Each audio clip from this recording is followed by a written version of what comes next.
the legends revolve. Welcome to the Savers, where the panels break and the stories burst. First appearance, history made. Slab it, grade it, immortal past. The Savers, canon forged in a universe cursed. From golden to modern, the story survives through the bleed of the page. It stays alive.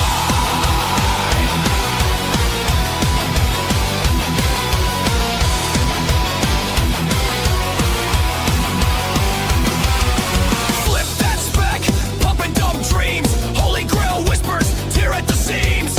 Market spikes in the rumor mill's breath. Crossovers ink the line of death. Footnotes trace the collector's code. White pages pure in a mylar hold. Investment grade, sealed in a tomb, but the panels still scream, they boom. Back issue fire, collector's sin. Every variant cover pulls you back in. Welcome to the Savers, where the panels break and the stories burst. First appearance, history made. Slab it, grade it, immortal past. Savers, canon forged in a universe cursed. From golden to modern, the story survives through the bleed of the page. It stays alive.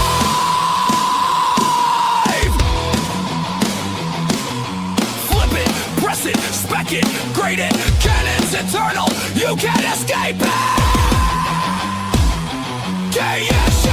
KSU, arcade eternal, bleed through you. Welcome to the Savers, where the panels break and the stories burst. First appearance, history made. Slab it, grade it, immortal past. Savers, canon forged in a universe cursed. From golden to modern, the story survives through the bleed of the page. It stays alive.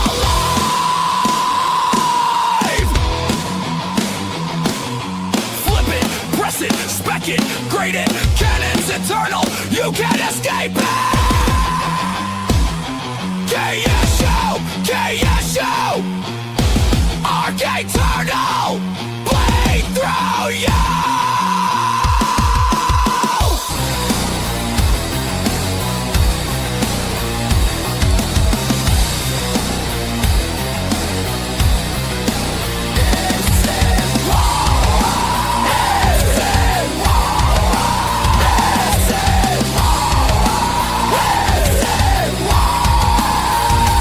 Welcome to the Savers, where the panels break and the stories burst.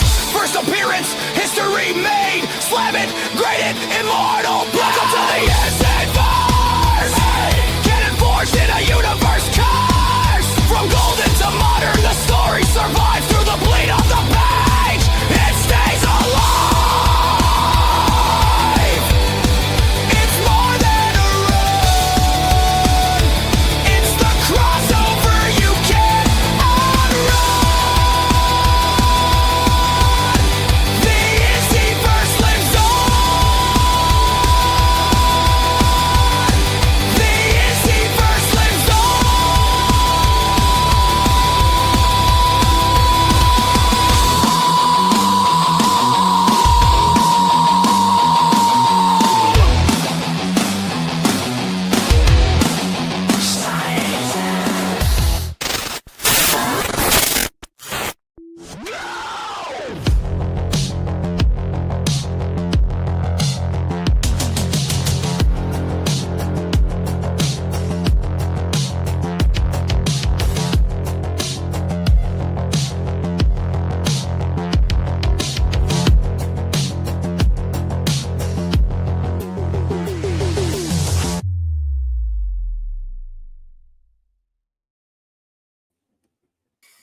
There you are.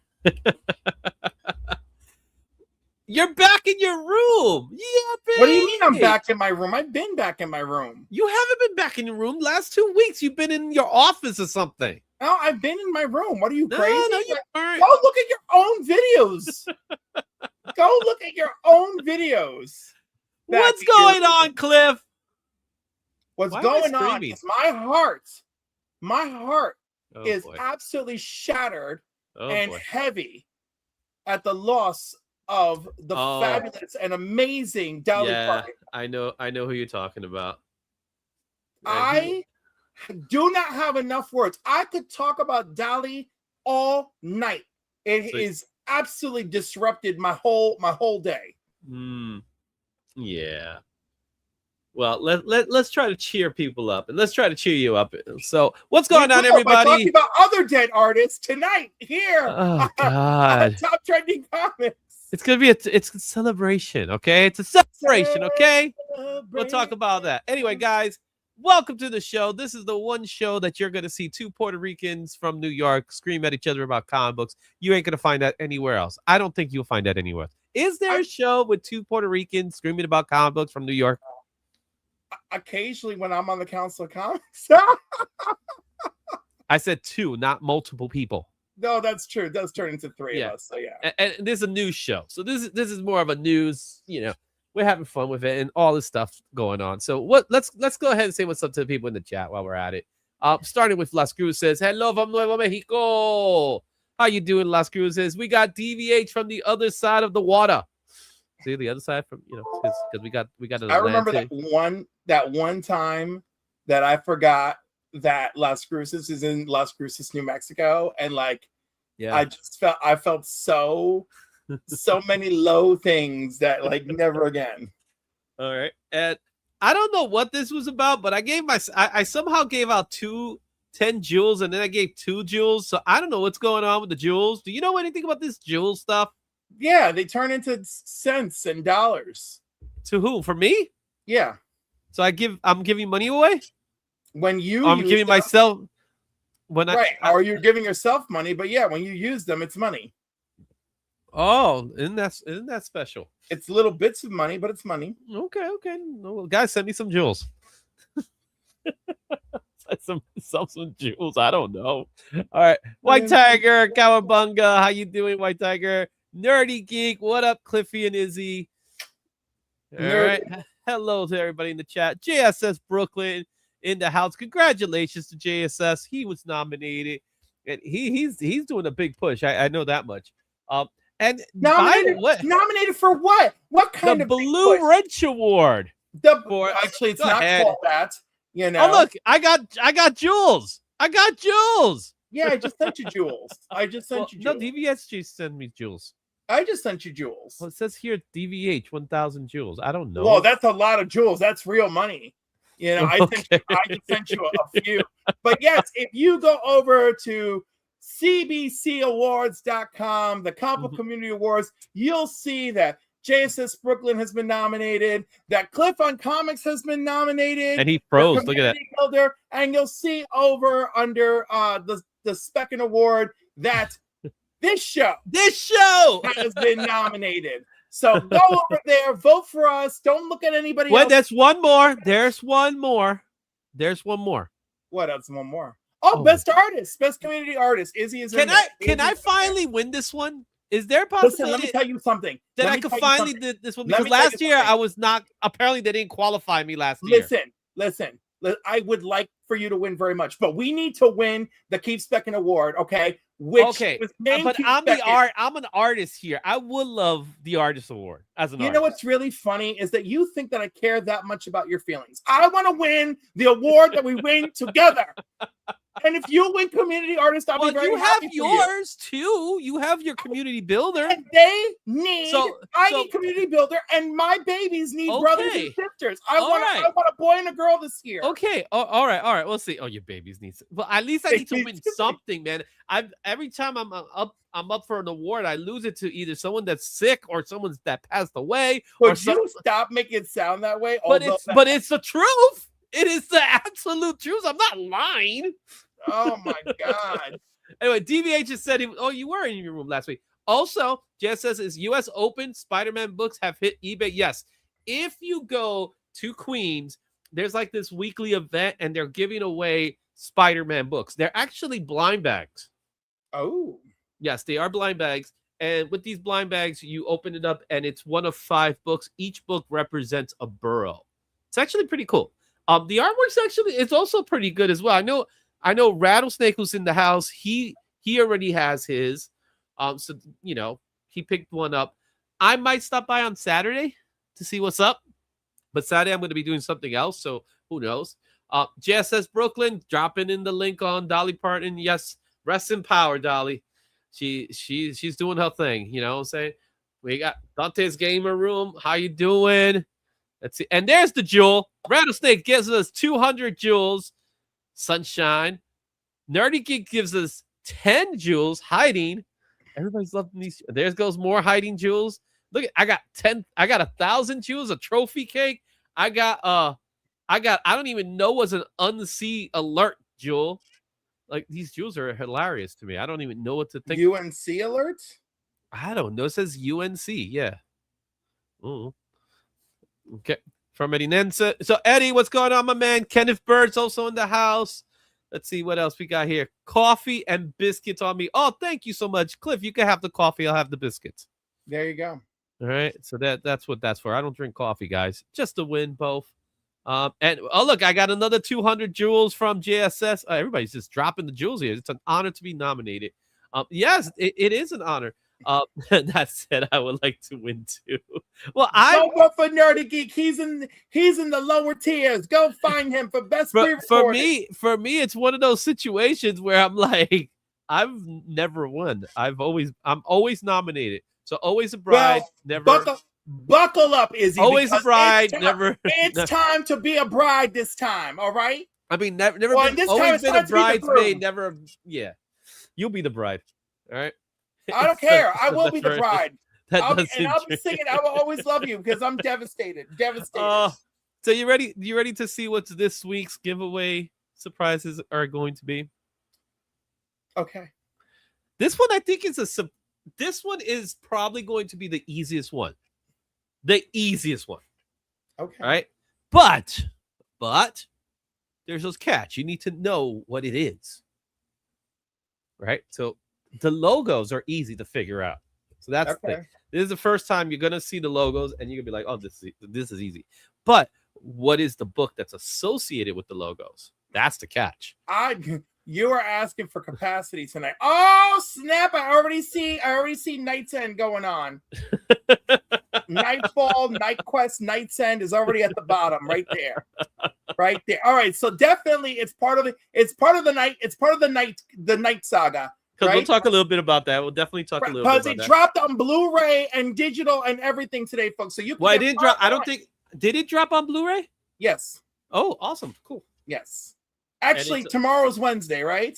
Tomorrow is Wednesday. So like unofficially today, but definitely super officially tomorrow. Mm-hmm. Okay. But yeah, Blu-ray for Night. Oh my God, what's the first part called? Nightfall? Right. So first one's Nightfall. Whatever. Okay, so we got that. I see Hello Kitty. I see Black Panther. I see the Fantastic Four. See, the logos are simple. It's a matter of what they are, what they represent. Yeah, I don't know. You really got me with Hello Kitty because I'm never going to guess that. Really? Like, you can't figure out Hello Kitty?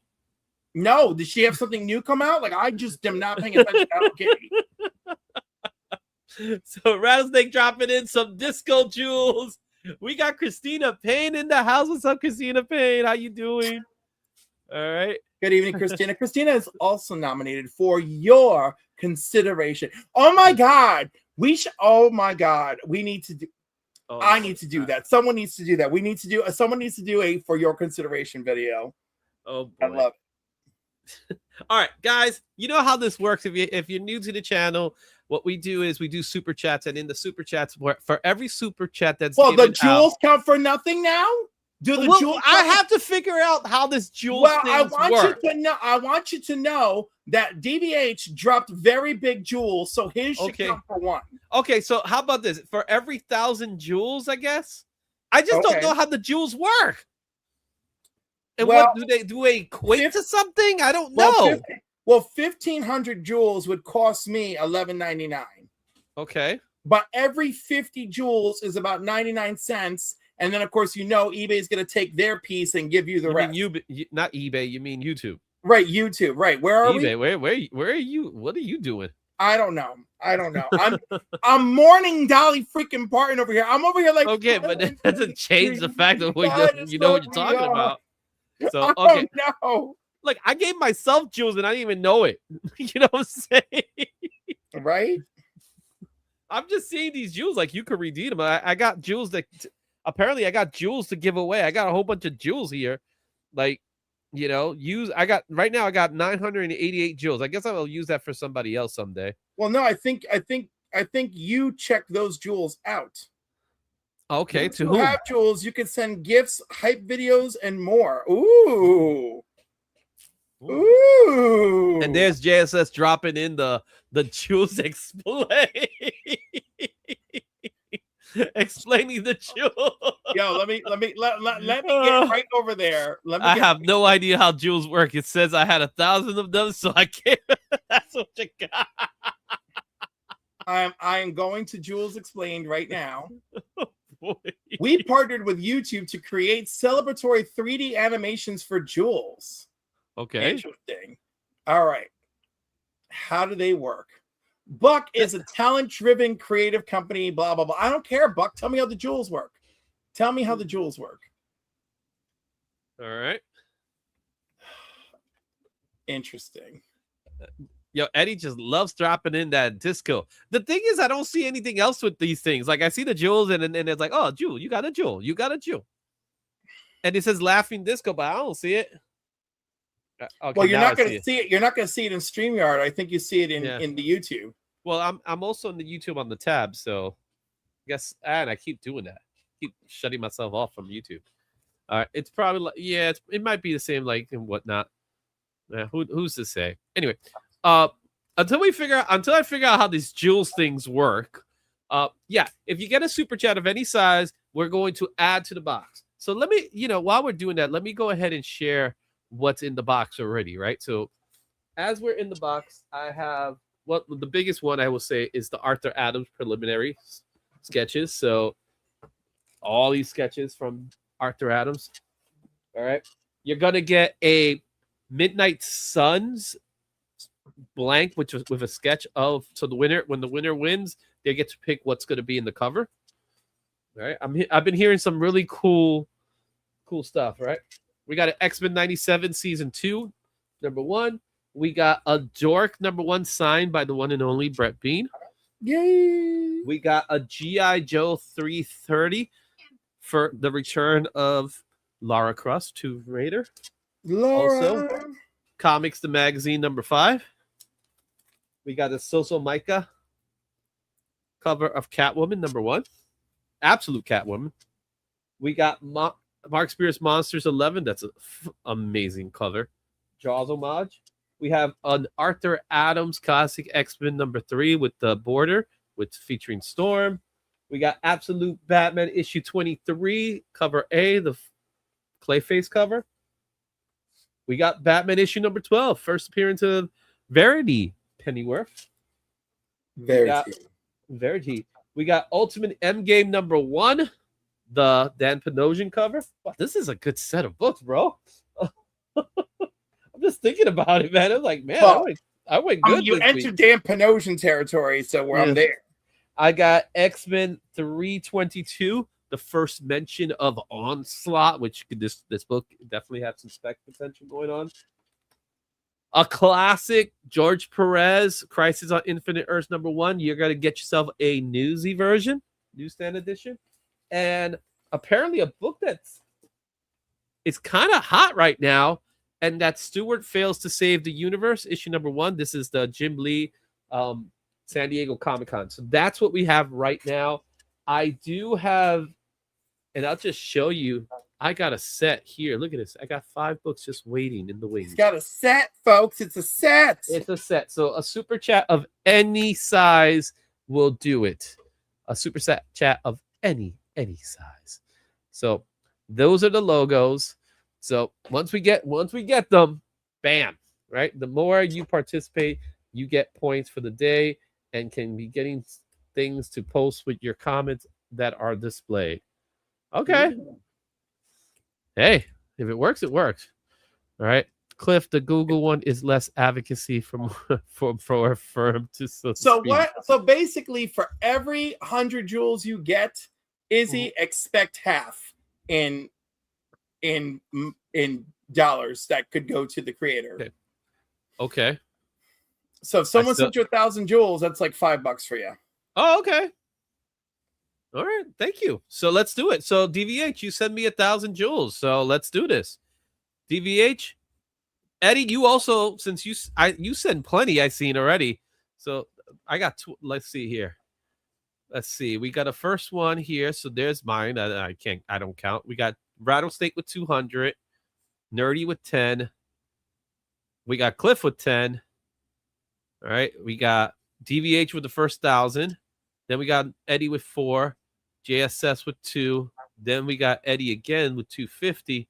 So that's 200 plus 250. That's 450. Then we got Cliff with another 10, Rattlesnake with another 250. So Rattlesnake has 450 going on here. Then Eddie dropped in another 250. All right. Oh, and there's Cliff with his very first. This is for the momentum. So Cliff, what it's gonna be? You know, man, I'm torn because like Batman's calling me, but Hello Kitty says so confusing. But DVH was the first one. He did say Batman. Oh well, then I'll choose Hello freaking Kitty. Okay, so let's go ahead. Hey, Garv already got Hello Kitty. So let's start with the Batman. So the Batman one is you're going to get. Then give me the Fantastic Four. Actually, it's actually issue 501.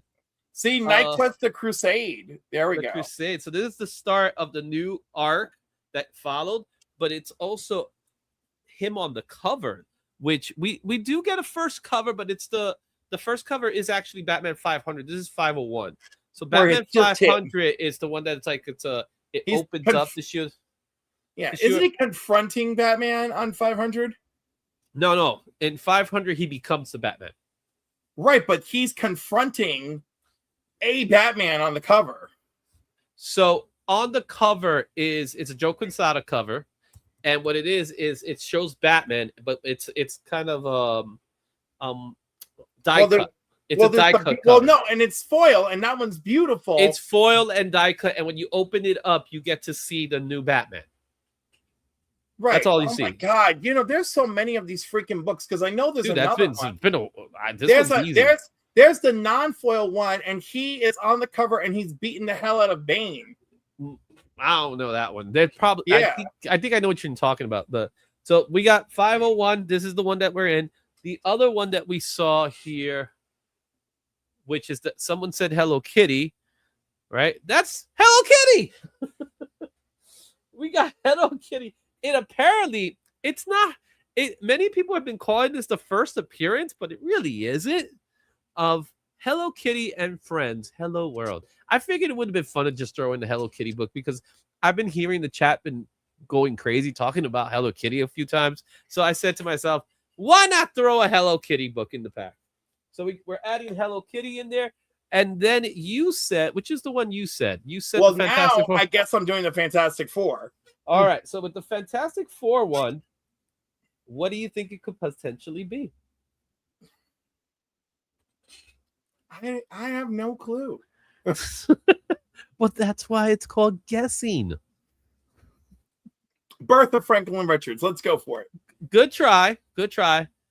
But since this month we've been doing artist appreciation, I figured do another artist book that's in the list. And why not put a banger? And we put in Fantastic Four, 347. Oh, Arthur Adams cover. Arthur Adams cover, but you know the importance of this one, right? It's the beginning of the new Fantastic Four crew. So that's been added to the pile. All right. And we still got 2 more books to go. All right. So we still got this green one. And then, of course, what's going to go into the center. And that's actually going to complete the box for the month. And next week we'll do the drawing. Okay. Because next week I'm going to start sending out these packages that I need to send out. So there you have it. So now she picked blue. We got the blue, Garf.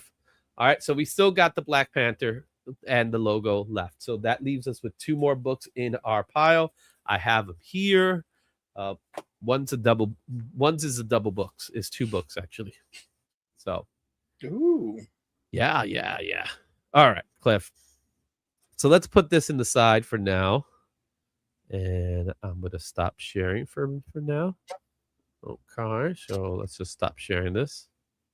And we'll get this out of the way so I can put this away. And let's talk about some news this week because we do got quite a bit of news to talk about this week. So it's time to talk about the news.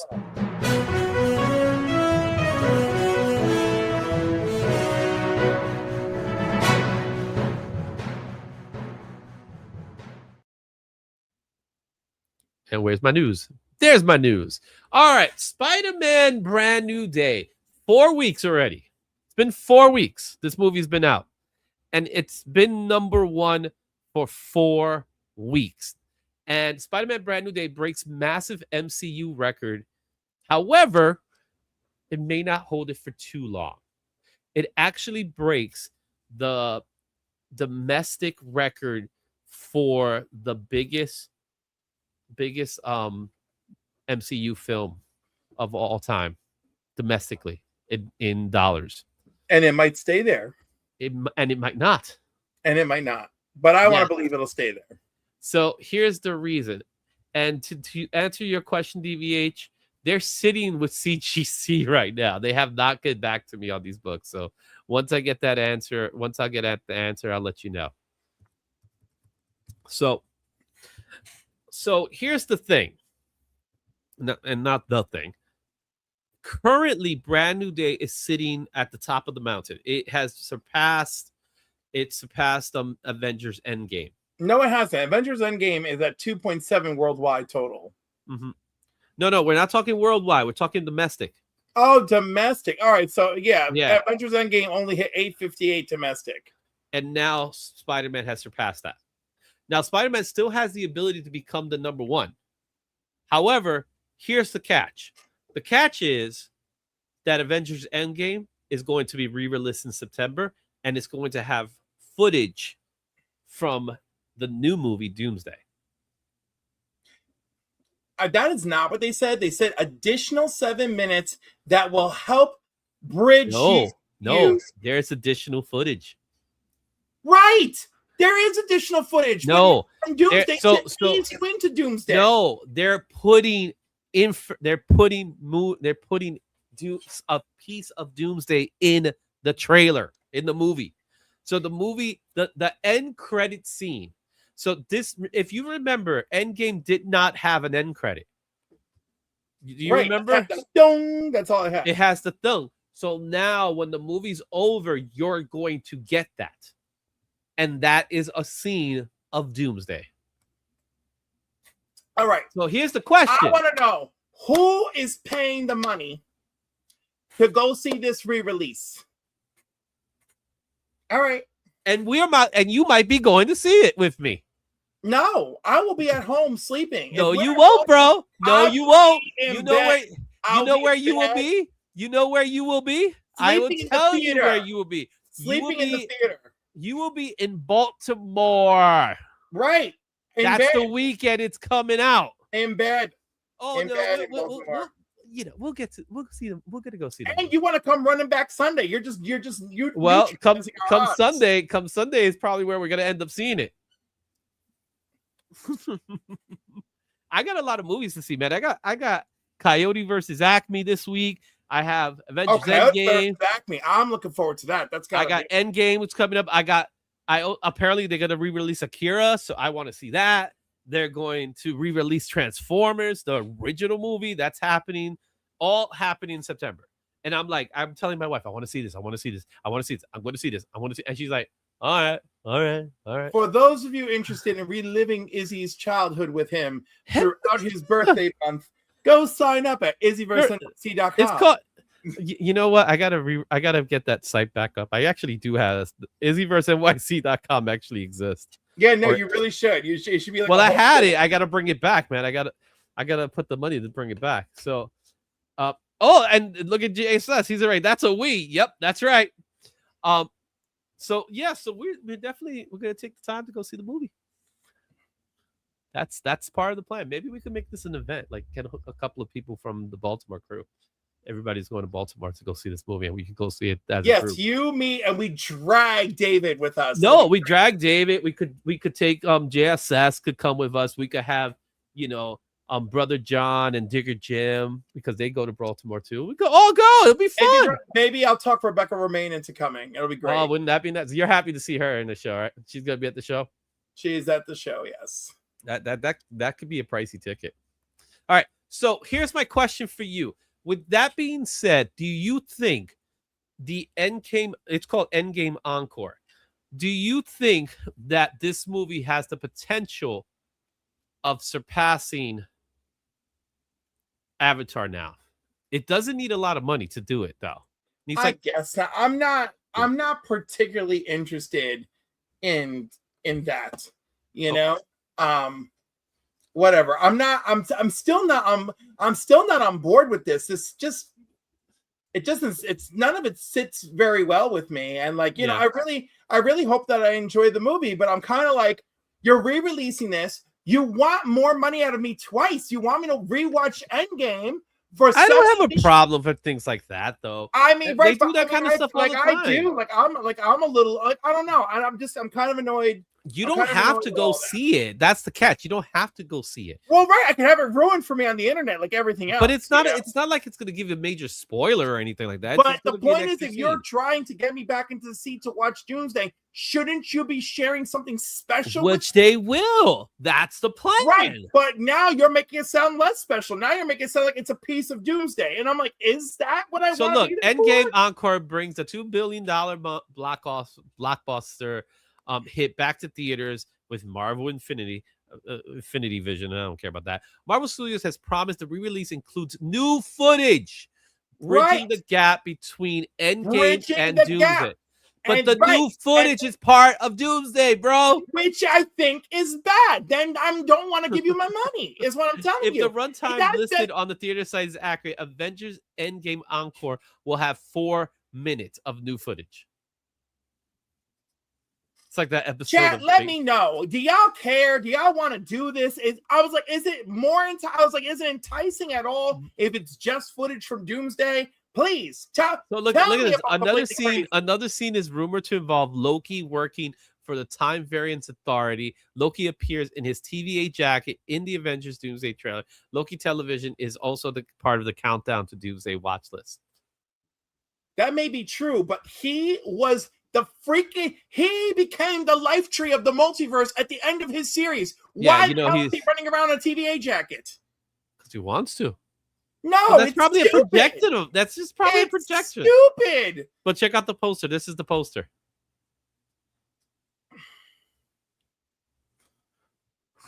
Only you be like, you don't have to see it, but you're like, yeah, gonna make me want to see it. Well, no, you're forcing me to see it, and so now I want to make a scene that leads to. If it's new, I'm calling it Doomsday.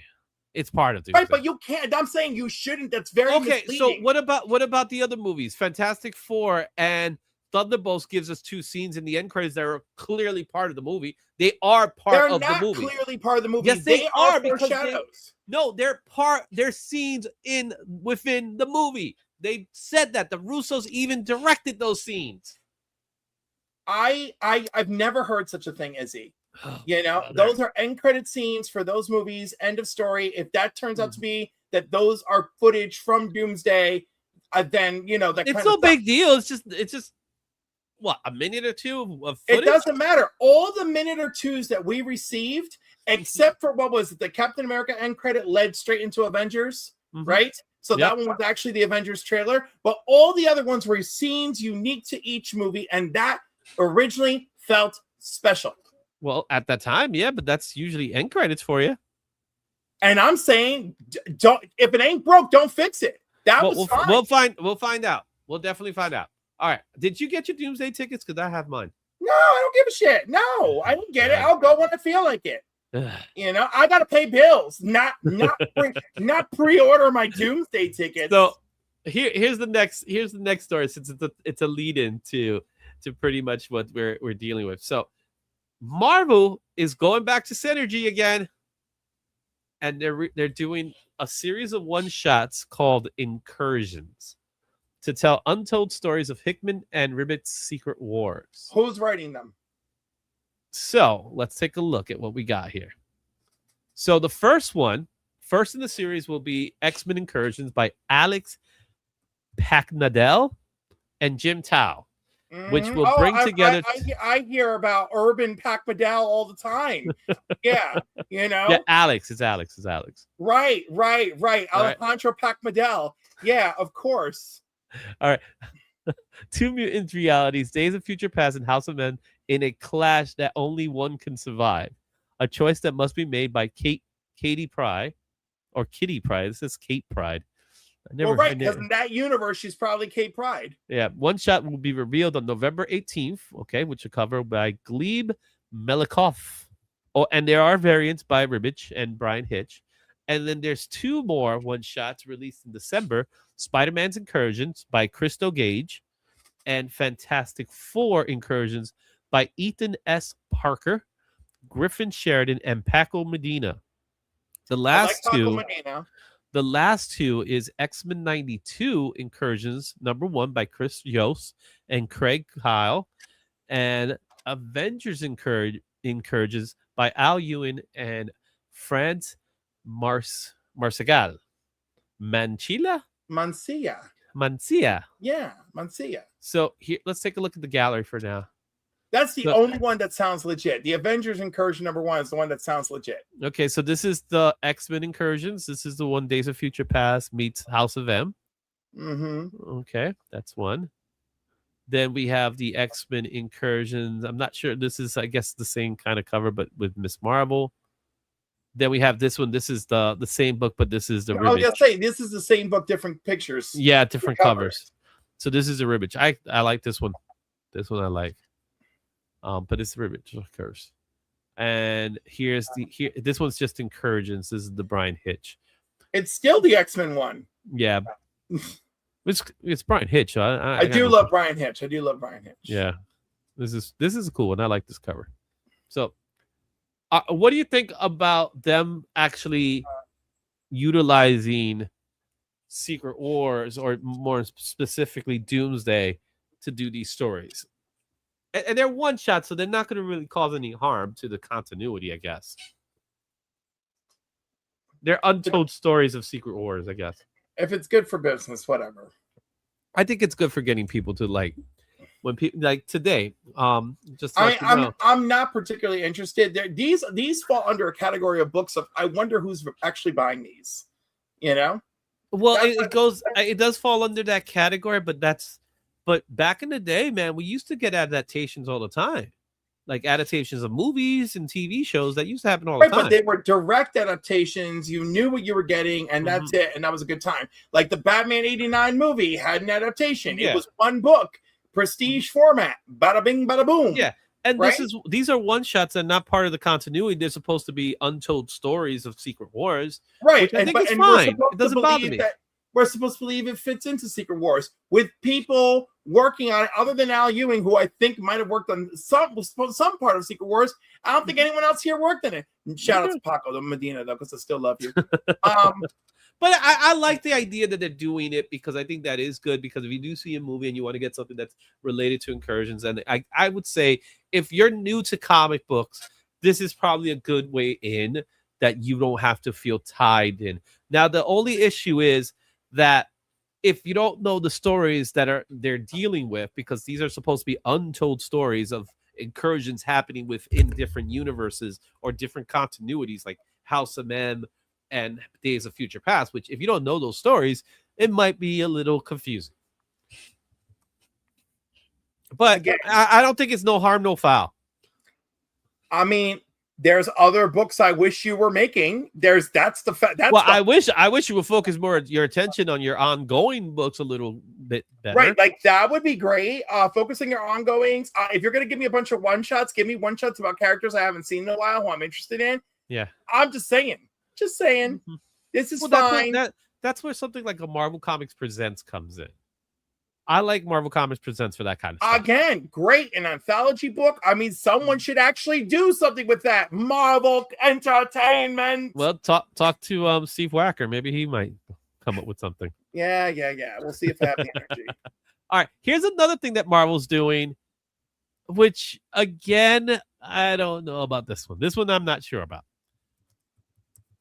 They're doing Origins 3. Oh, please. It's called Origins 3, The Dark Age. Okay, but first of all, did anyone who actually enjoyed Origins 2? Who was like, oh my God, I can't wait for more? Did they learn nothing from Hatush? Did they learn nothing from Hatush? Stay away. You gotta have this has gotta be a bangarang of a story. I mean, well, I will tell you, full. The writer is still Paul Jenkins. So he's back to writing another right, but story. like didn't he do part 2, and part 2 was fine, well, know. But here's my thing. No one's clamoring for part 2. No one is clamoring for it. I agree to that one. Here's my thing. My issue with Origins in general is that before we had Origins, there was this level of mystery that Wolverine had that was part of what made him special. And now you're at a stage that you have now given me 3 parts. You gave me also an ongoing series, if you remember. Yep. That was all about his origin. It stopped being special. Yeah. This is just overproduction. Now, this cover to me is actually pretty cool. But it's supposed to be him set in like in war times. It looks like here it's set in the 50s, it would appear. So, I don't know what to think about it. Other than he looks like he is cruising for sex at that bar. That is a very provocative, position he's in. I'm just saying. All right. So here's what he says. All right. Paul Jenkins, one of the writers of 2021 limited series Origins, is returning to his creation to add some dark chapters to his origin story. All right. So the Dark Age, that's what it's called, finds Logan back from fighting in 2 wars and living a more peaceful life with new friends and a new doctor who's helping him figure things out. It's nice, but it doesn't last. Now, 25 years after the release of Wolverine Origins, so this, I guess this is, this is the release of the actual book. Jenkins returns to tell more of the story, digging deep into the workings of Logan's mind and memories and showing how an experiment in 1950 changed him into the mutant known as Wolverine. All right. Wolverine Origins 3, The Dark Age by Jenkins and Cafu will be a 5-issue limited series launching in December from Marvel. The main cover will be by Wes Burr and variants by Jose Maria Casanovas. All right. So Wolverine Origins was foundational, as Jenkins said in a statement accompanying the announcement. It did not simply tell us how, why, or where a young, frail Canadian named James Howlett became a superhero we know as Wolverine. It also shows his loss of innocence and his understanding of cruel and difficult world. Now, after 25 years, I'm privileged to present this story I have waited over a quarter of a century to tell. Where did Logan go?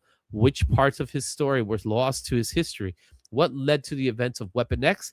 The answers are not going to be what you expect. All right. Great. So the answers aren't going to be what you expect. We're retconning his origin. And then there is no origin. Dude, I'm sorry. Let me read you a list of Wolverine books that have done this. Wolverine Origin, Wolverine Origins the series, Wolverine Origin 2, Weapon X the series, The Best There Is the series, Old Man Logan, Wolverine Black, White, and Red, X Lives of Wolverine, X Deaths of Wolverine. All of those have told us about Wolverine life, past, present, and future. At this point, Wolverine has got to have the longest origin of any other superhero. It is insane. Please. I was desperate for the chat. Please say something. Here's what I would have preferred. Now, I think we're a little too late now, in my opinion, right? Of course we are. Hatush is a little too late. Yeah. Here's my take on what a Wolverine Origins should have been. It should have been We're going to tell you the origin. However, we're not going to tell you which origin is the real one. We're going to tell you what's planted in his head. Well, so he's that not the Phantom Stranger. but that's part of Wolverine's origin, that he doesn't know his origin. So he has figment imagination. Some were planted as well. So I don't mind getting to know those stories and say this could be his origin, but at the same time it might not be his origin. You get what I'm saying? And now I froze. No, I hear you. You hear me, but you look at me. I'm like, Yeah. I'm frozen. Look at it. Look at that. That's how I stood.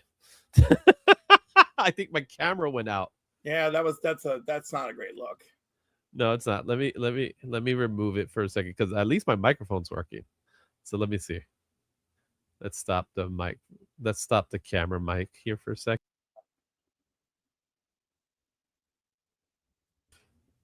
Okay. What's going on? Okay, am I back now, or am I delayed? You're back. I feel like I'm delayed. It's weird. Okay, that's fine. All right. Okay, so yeah, that's my whole take on this thing. It's just weird. I don't think it's necessary. It's one of those things. All right. I mean, basically, from what I know about it, it's like a psychological deep dive on the time Wolverine tried to live a peaceful life. Yeah. Again, never gonna end well. All right, let's go to our next news story. No. Absolute Batman's getting the deluxe edition. Beautiful. And that's just a coincidental yawn. And it's beautiful, and it's priced appropriately. Mm-hmm. It's got that nice leather-bound cover. Mm-hmm. I think it's like $35, $40 USD American, because we're in America. Let's take a look here if we have a price.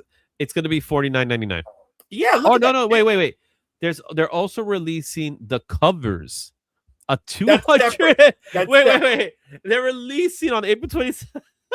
My goodness, a 216-page hardcover collecting every Absolute Batman variant cover released so far. We're at a state that the book hasn't even reached 25 issues, and we have a 216-page cover book. Oh no, who could have predicted this and said, wow, this is an awful lot. Why is nobody thinking about it? Oh no. You're releasing a cover book. Oh my goodness. And it's 216 pages. That's insane. It'd be more insane if you could actually use all those covers to tell an actual story. They don't. They're just covers of them standing in most cases. So let's take a look at some of the gallery. So it is a nice leather-bound book. It is. And then, of course, you got the Jim Lee cover here that I think we've seen ad nauseum. Oh, definitely ad nauseum. Here's what So I was talking to Josh today. Well, I was actually talking to him yesterday. And he was telling me that his number one seller is Absolute Batman, not the comic, but the trades. Okay. So that's how big Absolute Batman's become. That's and even I want today, to know what's his number one seller in single issues. Well, in single issue, it might. I didn't ask him that question, but I could definitely go back and ask him that question. I would never send you in for an interrogation. Jeez. What? I'm not trying to interrogate. We were just chatting, bro. It wasn't like I was making investigating reporting. We were chatting, bro. And see, you have no inner Lois Lane.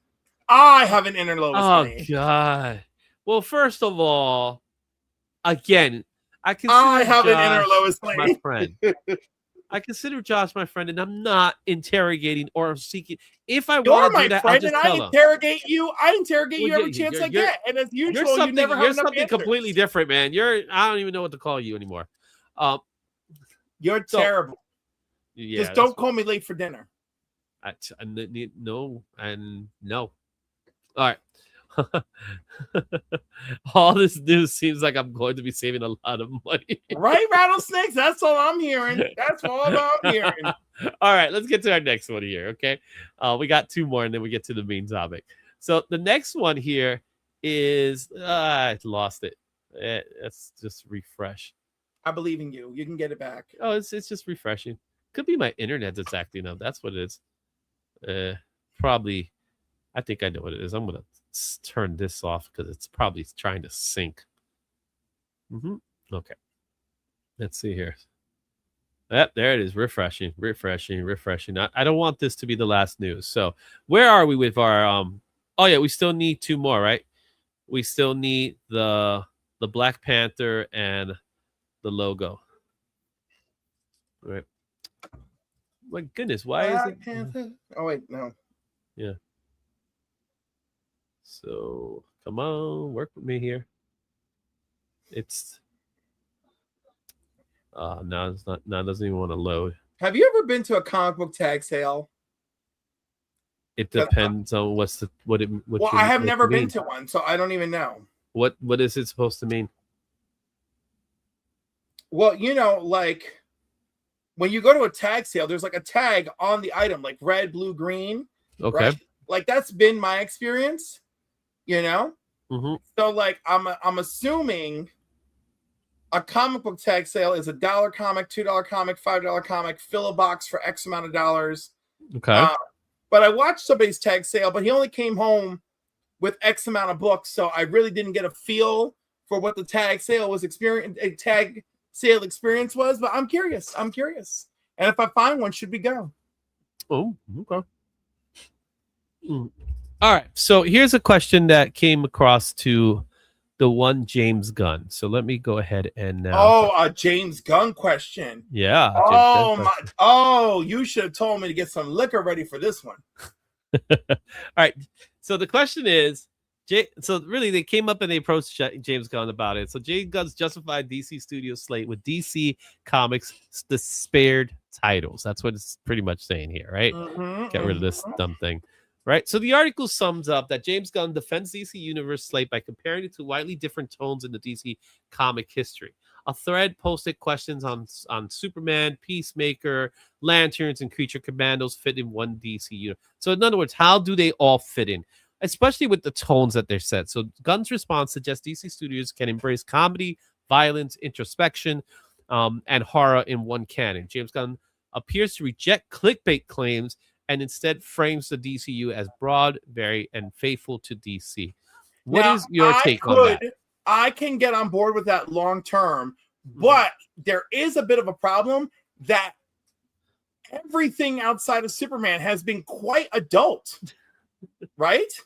Everything outside of Superman has been adult. Yes, everything has been R-rated. Like Lanterns. Well, actually, to be fair, Supergirl is PG-13. I get that, and even then, we got Supergirl peeing in front of people. So I mean, like, yeah, there are lines. It's more adult theme than adult, right? But I'm just saying, of these movies, of these movies and TV shows, which one are you most comfortable sitting with your 10-year-old child with? And that would be Superman. That would be Superman. The rest, not so much. But it's okay because I don't think the DCU is targeting children. I think it is targeting the people with the money, which is adults, right? But I do feel like I feel okay for tonal shifts, but there should be like an undercurrent of consistency that isn't quite gelling yet. But it's still the early days of what is the DCU. Yeah, I still believe, like you said, I think it's supposed to, like the comic books, there are some adult themed comics, and we know that. And like previous renditions, we've seen adult versions of things. Clayface is the next one, and we already know Clayface is going to be a hard R. Right, and horror, which I actually look forward to, because I think horror is very in right now, and Clayface gives us a very unique body horror horror story that I think can really sell. And so when we look at the different types of genres we've already seen, one thing we have seen is there is this variety, right? Where Superman is supposed to be the family-driven tone of that show, but Peacemaker is very much comedy and violence. So it's like a dark comedy, right? Suicide Squad is kind of the lead, was the precursor to it, of course. Creature Commandos, it's in a weird spot in my opinion because it is animated. However, I love adult animation when it comes to things because that's when they take it serious, they take it serious. Supergirl is the one that they screwed up on. So far, Supergirl is their biggest miss right now because they had the path. They just decided to go a different path with it. You get what I'm saying? It was in their face, ready for them, and they had everything set for it. And somewhere, somehow, they went the wrong way with Supergirl. It could have been really good. And he's frozen. I'm frozen? And it's spinning. Oh, man. Am I back? Because I hear you. I hear you. You're back. Okay, I'm back. Okay. Yeah, something's going on with this freaking network. I hate Optimum. You know who I don't hate? I don't hate Dave. Still only 35 cents. What's going on, Dave? Dave, are you gonna go see Avengers Endgame with us when we? Yeah, we can make it a thing, man. We could go see Avengers Endgame. Because please Saturday. Don't let me sit through that long ass movie with Izzy alone for 5 new minutes or whatever it is. 7, 4. No, it's 4. 4. It's 4 new minutes. Okay. Lanterns so far with the 2 episodes we've gotten, I love it. I love it. And I'm happy for you. Yes, I am loving every moment of it. I'm enjoying it. I think Kyle Chandler as Green Lantern is perfect casting, in my opinion. I also think Aaron Pierre as John Stewart is also perfect. Oh, casting. he's my favorite thing. Yeah. Oh, look. He's in. We can go for the last 5 minutes. Hey, I'll see that movie with a group, man. I love that movie. So that's a movie I can sit down and watch, man. So I got no problem with it. Okay. I remember I took a group of people in Columbus, Ohio, during Origins. I took a group of people to go see the Ed Norton Incredible Hulk, and we had such a good time together. That's a good movie. It is. And, and it's just like, and I just can't remember the last time I had a movie that made me feel those things or anything. Like, I just it's been a long time since that movie and that evening and that energy. Yeah, I feel you. All right. So going back to this, and so Clayface, which is going to be the next entry after Lanterns, is a horror movie, which is different from all of these. But we already have our detective show, which is Lanterns. We have our dark comedy, which is Peacemaker. Suicide Squad's also part of that. Where would you put Creature Commandos? Dark action, dark comedy, sure. Yeah, it falls under the same umbrella. So a splash of horror, with the Creature Commandos and things like that. Also, let me just tell you, one thing is for sure: Red Flag Singer is a jerk.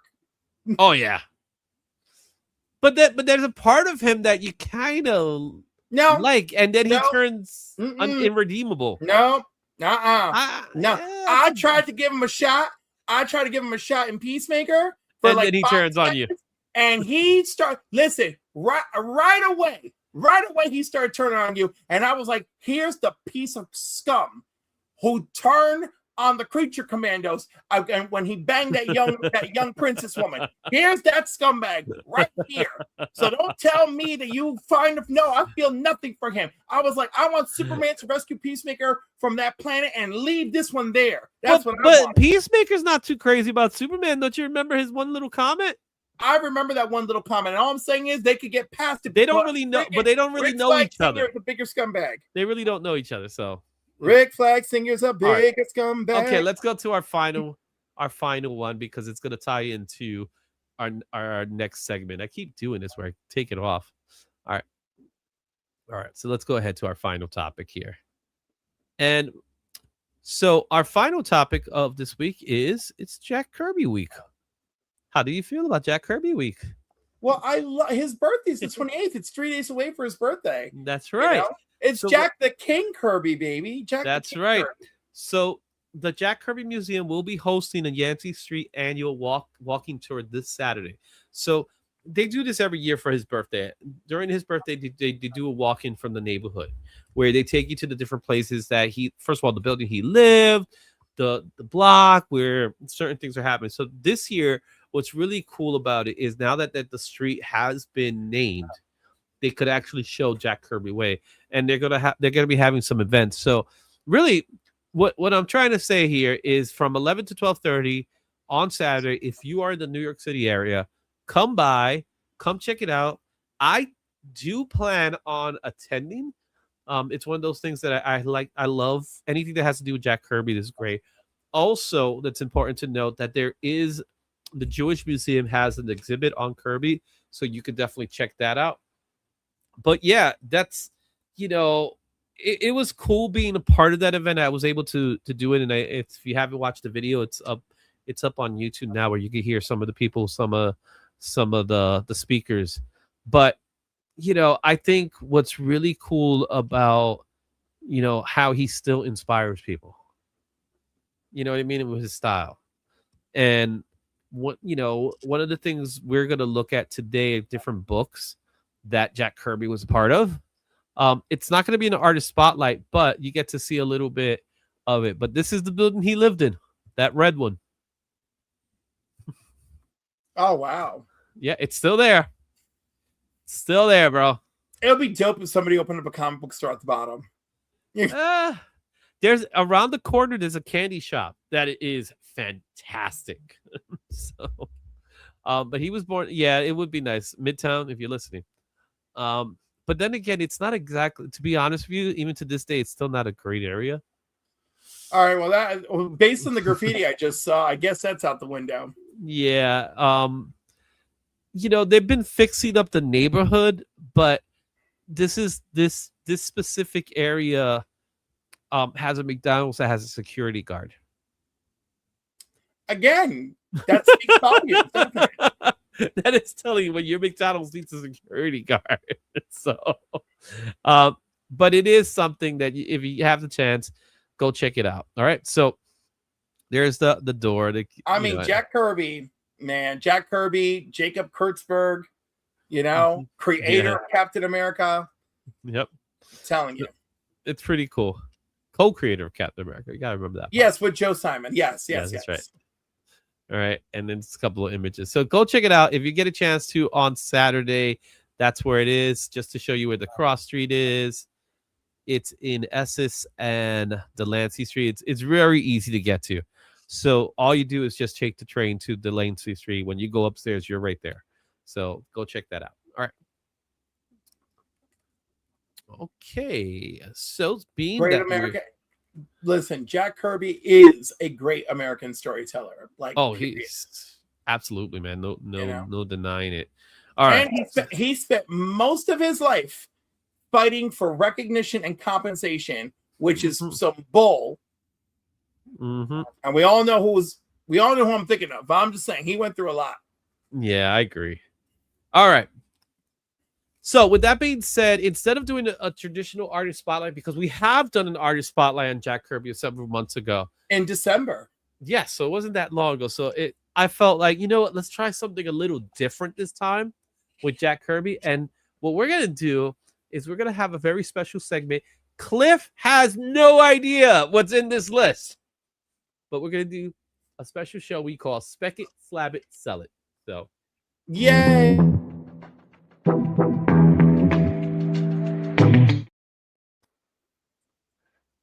Did you cut it?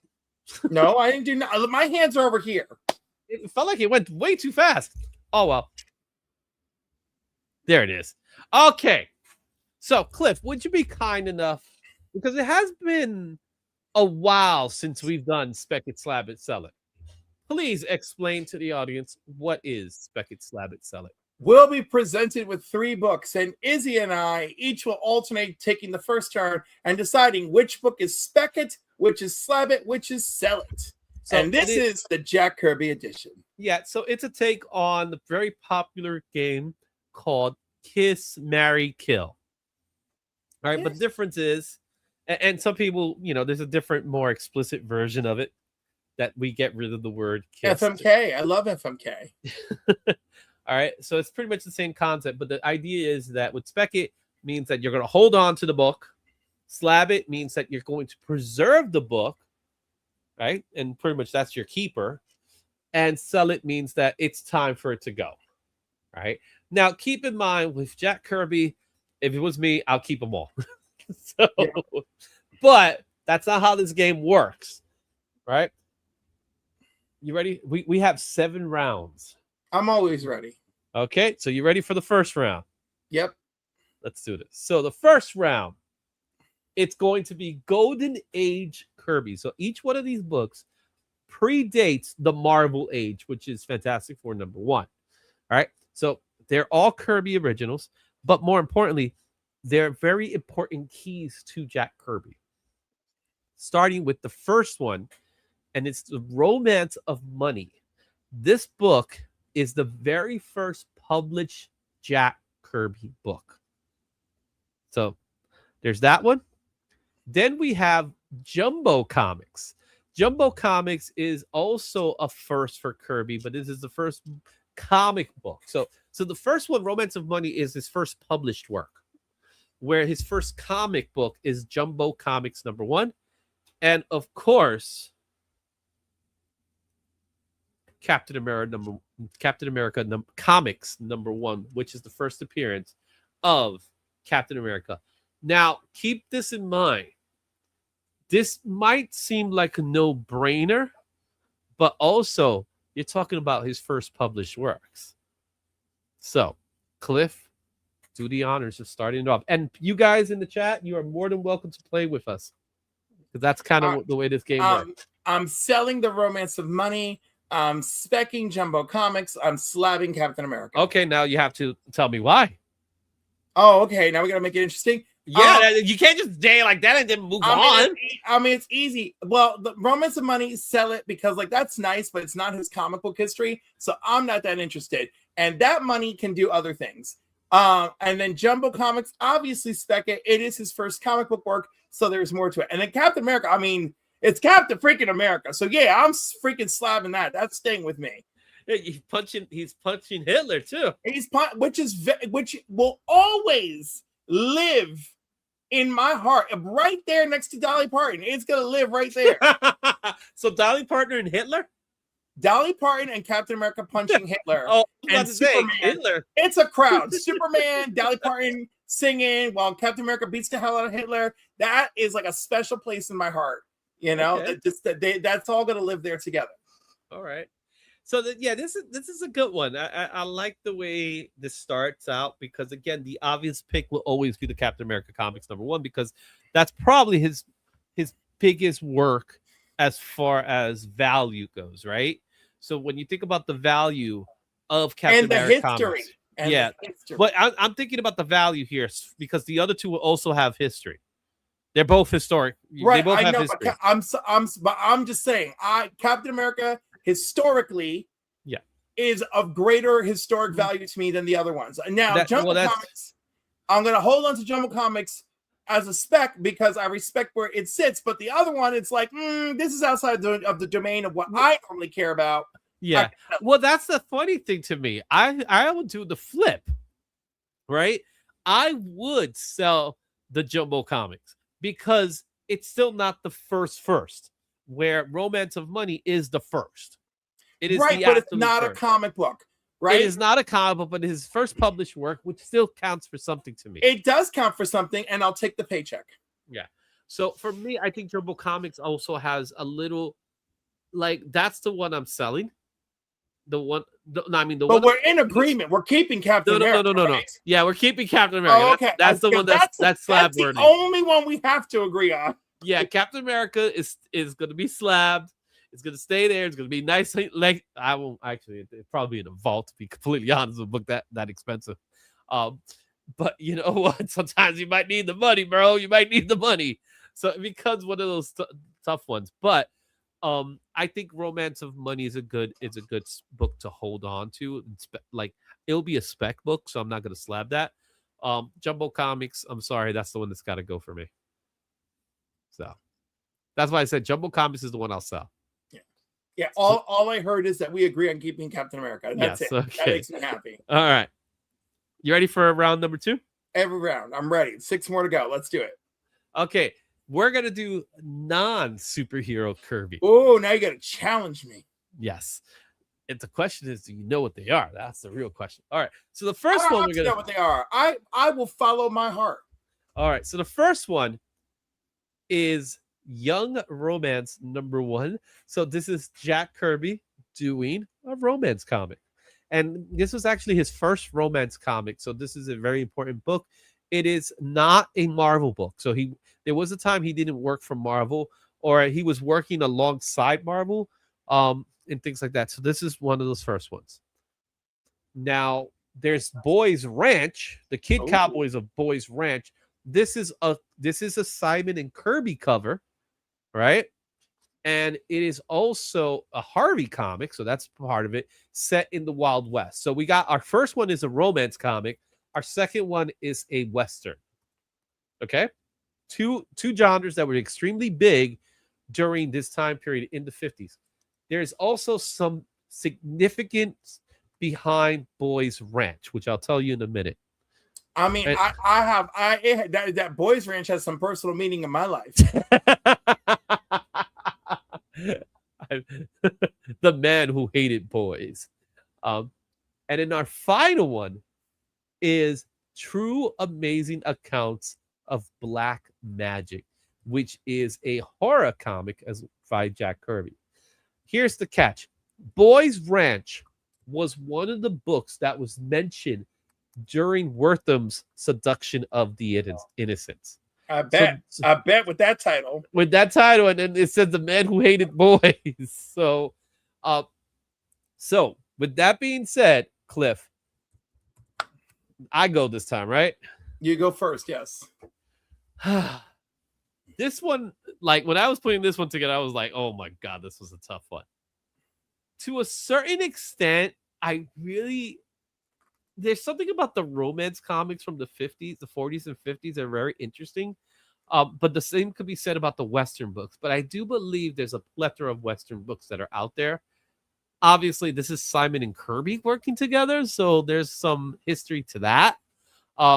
Where the other one, it's like the Black Magic one is horror during the time where horror was a big deal, right? So they all have some kind of precedence between each book, right?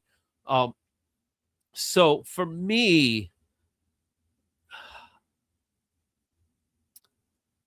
I think the one for me personally is the one that I think I could deal without might actually be the Black Magic. Black Magic, it's going to be the Sell It. That's my Sell It book.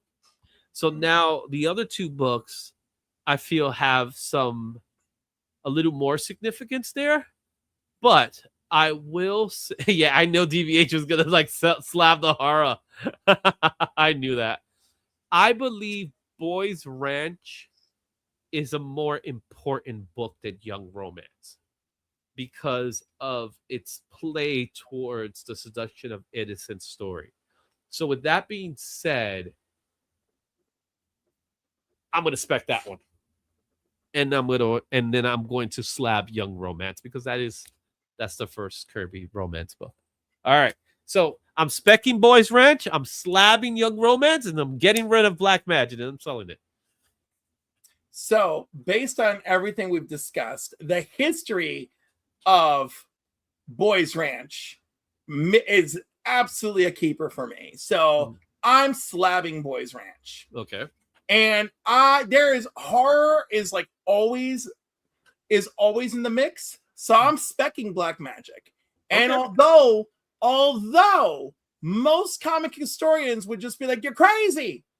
And they would keep Young Romance. It's just not doing it for me. I appreciate what it is, but that's the one I would say. You don't like the lady in red, bro?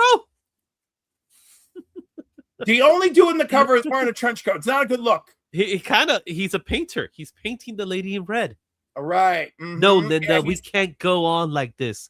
You know I'm engaged to your kid's sister, Jane. Who's coming through the freaking door. But darling, Jane is a child. She doesn't have the fire to kindle the spark of your genius.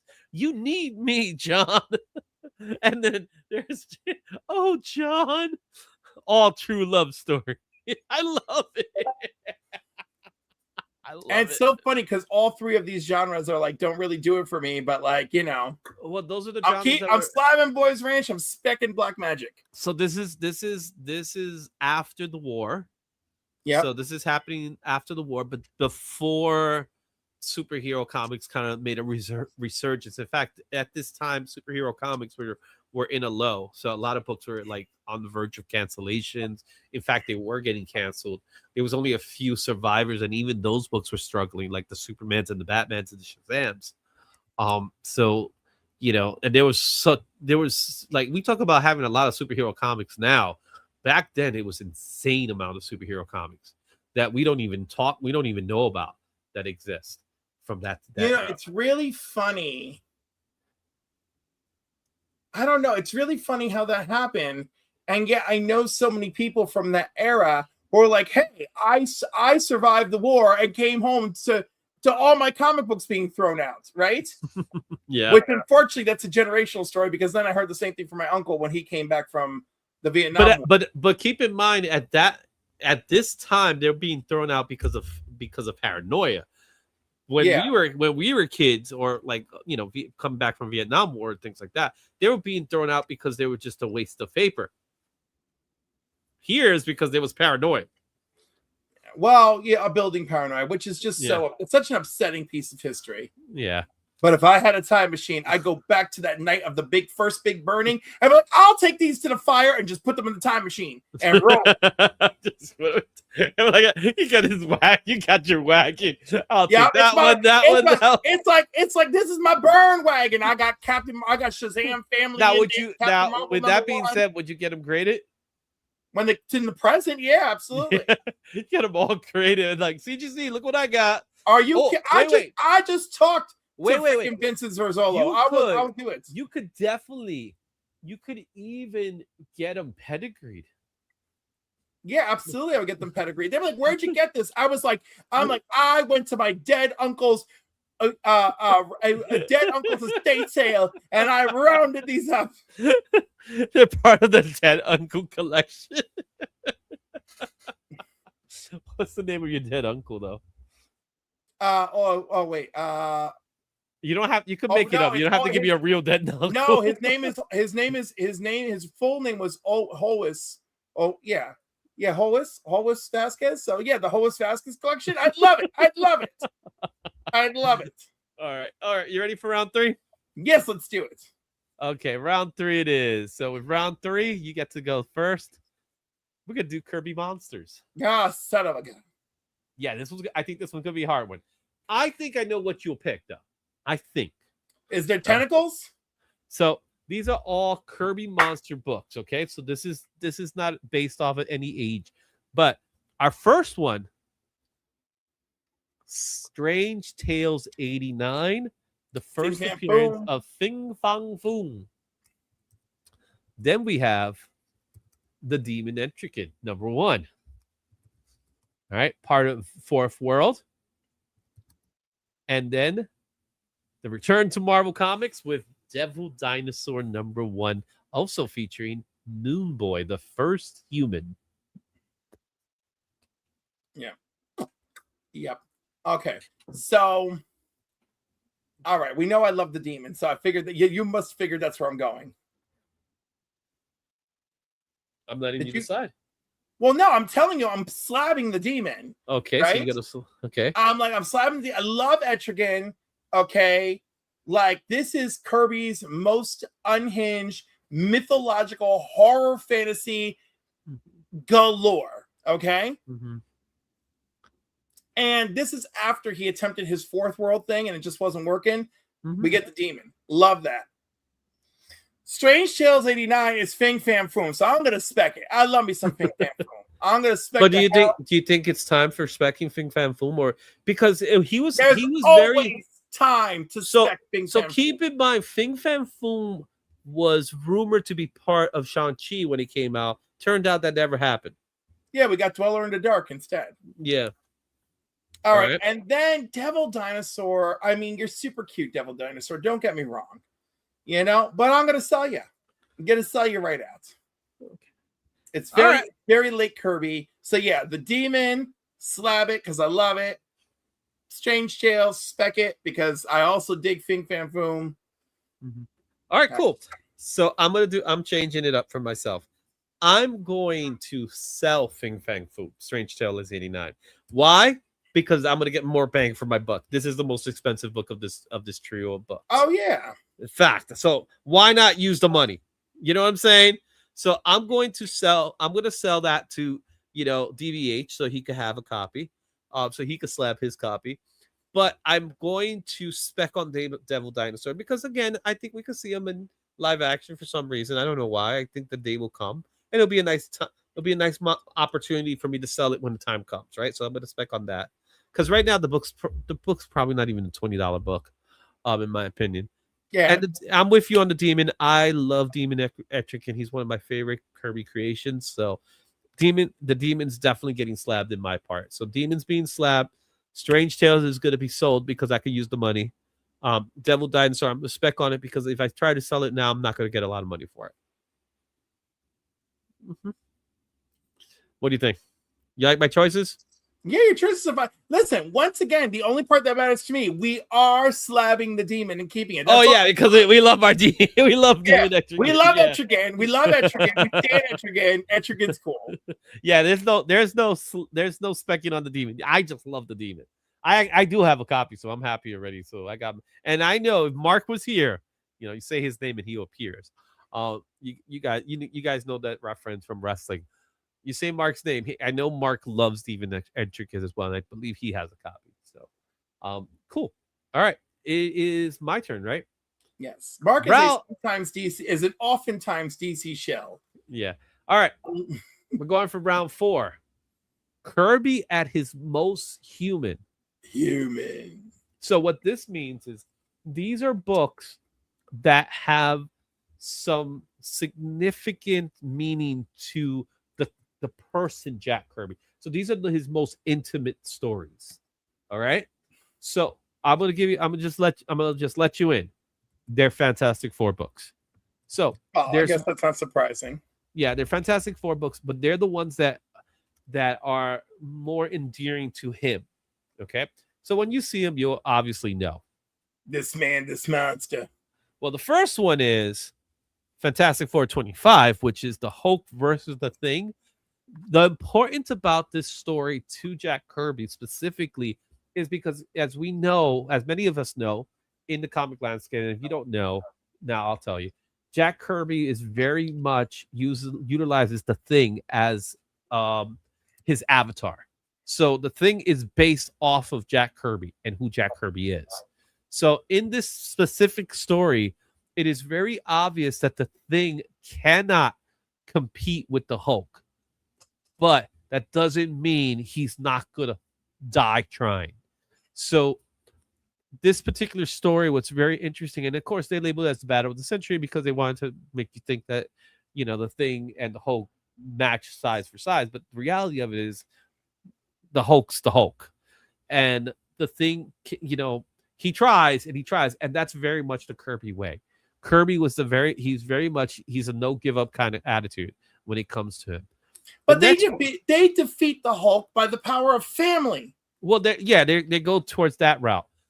Obviously, Fantastic Four 51, this monster, a very, very important story to the mythos of Fantastic Four. But more importantly, it's a very intimate story to Jack Kirby as well, in which he's this monster. He's trying his best to kind of like deal with what's happening. But this is a big story.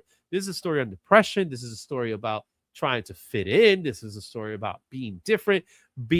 What I love about this story specifically is that moment where, him and Reed are pretty much at odds with each other, in which you guys could turn in what you are. I'm this 24/7, and I'm paraphrasing, but it's true. They could still technically live a normal life, but he can't, because this is who he is. This is what he looks like. So this is definitely an extremely intimate story. And then the final one's also important because it's a story on family, which is King Size Special Fantastic Four, which is really the annual. It's annual issue number 6, Another story which deals with family, Franklin Richards. We get the first appearance of Franklin Richards, and we talk about the dynamic of family with the story. So again, Kirby was he was a family guy, and his family meant the world to him. That's why people loved him so much, because he was so much into being a family. So this one to me is also a great book. It's a fantastic book because they're all fantastic. They're Fantastic Four. So I get to go first, right? Yeah. All right. I'm obviously going to Slab 51. 51 to me is the most important of the bunch. However, I'm going to sell 25, and I know the Spec game is on with this annual 6, right? Because it's Franklin's first appearance. And Annihilus. Well, I was going to get to Annihilus. And Annihilus' first appearance, which I think the day will come when there's a Fantastic Four. It's number 2. I believe Annihilus will be the villain of that movie. Just makes sense to me. So, and of course, the Hulk versus the Thing, iconic story, great cover, significance to it. Obviously, I think 51's a more important book. That's one that's going to get Slab. I'm selling 25. I can make more money off of 25 than I can for 6. But 6 is a Spec book, and I do believe that book keeps going up and down, and I think it's going to go up again. So, your turn, Cliff. Well, 51 has a lot of significance. And I myself have lived a version of issue 51, so I'm slabbing that. Yeah, you definitely look like the Thing. Also, people treating me like a monster, and also expecting me to change when I can't. Yes. And all the more reason today, as we acknowledge the loss of Dolly Parton, I'm picking 51, slabbing it. I'm selling 25 because, again, the only real significance is the battle with the Hulk, which is cool. It's a great battle, too. But it's a great flip as well. And then for Spec, Annihilus and Franklin Richards, 2 for 1 specking. So I completely agree with Izzy on this one. Yeah. I see that Big Black Spires, you're keeping the FF1 51. Yep. It is. And then where it came out, it came right after the Galactus story, right? Yep. So, and it's in between the Panther story. So Panther's 52. So it's perfect placement for the story. So really, really iconic story. So, all right, cool. Awesome. All right, Cliff, it's back. We're back to you. Round 5. Round number 5. Kirby's Fourth World books. Ooh. Okay. Sign me up. Sign me up. I do believe the 3 books that we're going to talk about right now, they're all part of the Kirby's Fourth World. Each one of them is a first appearance book. Each one of them is extremely important. Each one of them have significance. Starting with Mr. Miracle number 1, the super escape artist, who is based off of his real life friend, Mr. Jim Steranko. All right, so Mr. Miracle. All right. I like how we have the little stamp that says Kirby's here. Right. Then we have the Forever People number 1. This is the first full appearance. It's not the first appearance, but the first full appearance of Darkseid, who is the big baddie he has become DC's big baddie. Yes, he certainly has. So when you think of the end all be all of villains, Darkseid is on the top of that list. Also, if you think of who birthed the Absolute Universe. Yeah, so there's that. And he is the he is the inspiration to Thanos. Right? Yep, so that too. He is the Alpha and the Omega. All right. And then finally, in the really scary way. And finally, the one that should be here. Can you take a wild guess what it is? New Gods. New Gods number 1. The book that started it all.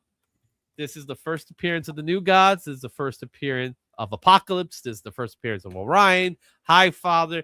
It's just loaded with first appearances. Another classic book, a classic cover. One of the most important covers of our time. Cliff, you get. I don't envy you. You go first. Well, all right. I love love Forever People #1 and Mr. Miracle #1. I have a slab of Forever People #1, right?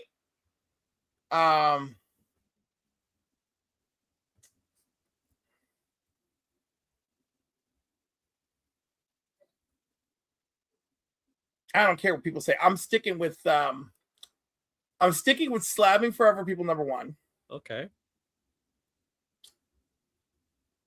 Maybe not though. Maybe not. This is the hardest one, right? This one's hard. All right.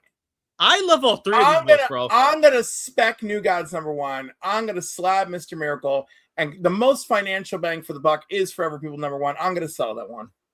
So you're selling Forever People #1. You're going to spec on New Gods, and you're keeping Mr. Miracle.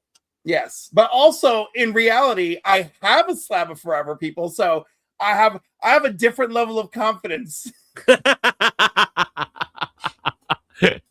All right, so Black Spider says he'll keep the Mr. Miracle. Good pick. Forever People, 1 slab. Kitty Corgi. Sell Forever People #1 for Spec, and that Kirby was badly inked over Superman. And oh yeah, let's not forget about that. And yes, you agree with Cliff. All right, so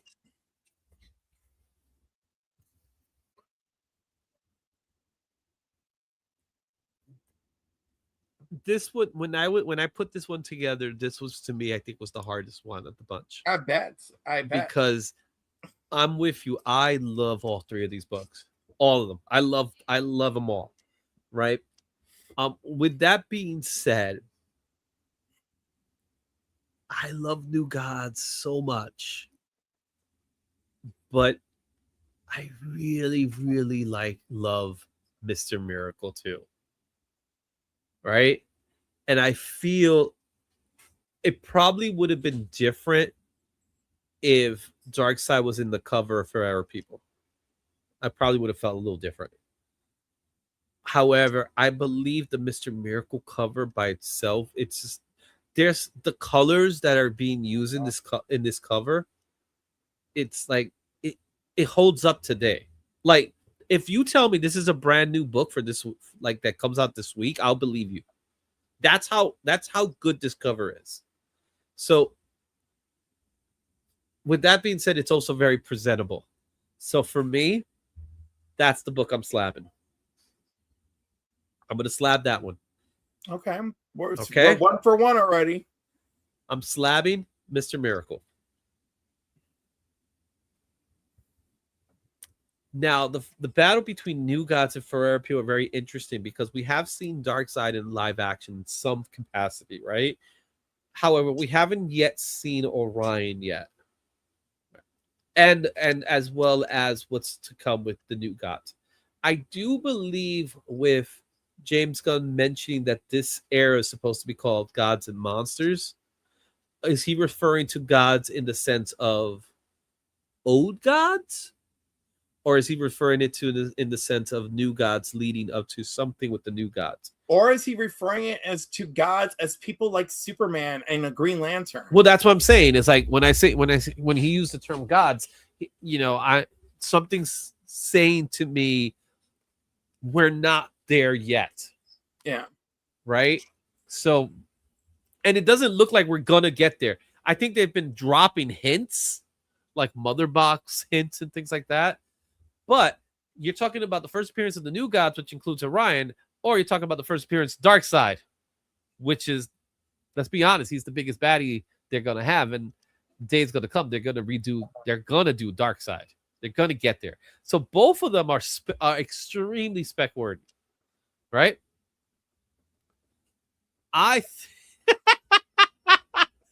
GTA 6 would be really. He might be right. He might be right. He may be right. That is the joke of all time. All right. New Gods #1 is not an expensive book. Forever People is a more expensive book. But Forever People, I think, has bigger spec value. Therefore, I'm selling New Gods. I'm gonna spec on Forever People #1. That was hard, man. That's freaking hard. All right, so you slightly reversed what I did. Okay. Yeah, but I feel like if I spec on Forever People, I think I could get more. New Gods, it's not an expensive book. I have a copy.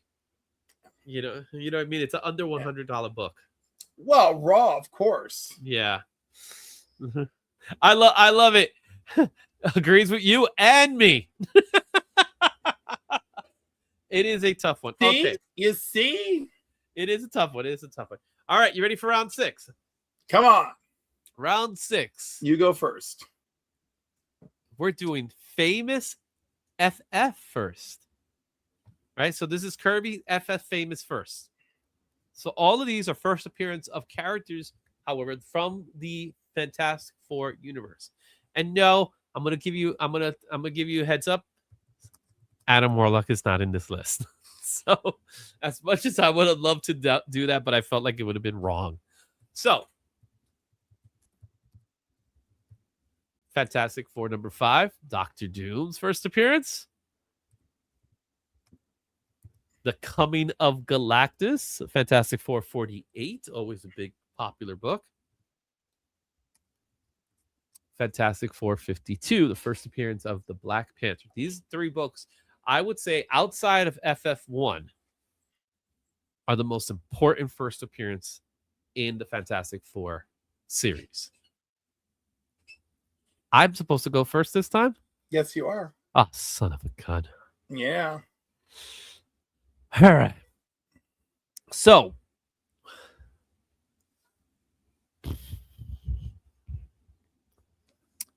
we got Galactus already. We also got the Black Panther, but we haven't gotten Doctor Doom. In fact, we're getting Doctor Doom. So probably Fantastic Four number 5 is probably our best sell it now book from this bunch. However, Black Panther to me is in the past, and we're not going to get a new Black Panther. The new Black Panther is not. It's not going to be T'Challa. So I feel like that's books behind us, right? It has dropped significantly. However, All the better for me to snatch one up. well, yeah, it has dropped significantly. But you could say the same thing about 48. You know, 48. I might say the same thing about 48. 48 is it's more of a expensive book in comparison to 52. 52 just doesn't get the love it probably deserves. It gets love, but it doesn't get like financial love. That's okay. Don't worry. Seabizzle and I will take care of that. But you know what I mean by the financial side of it. Like, I think it has the respect it deserves, but not in price wise. Like, the cost of the book is not expensive in comparison to you know, the Silver Age. So with that being said, damn,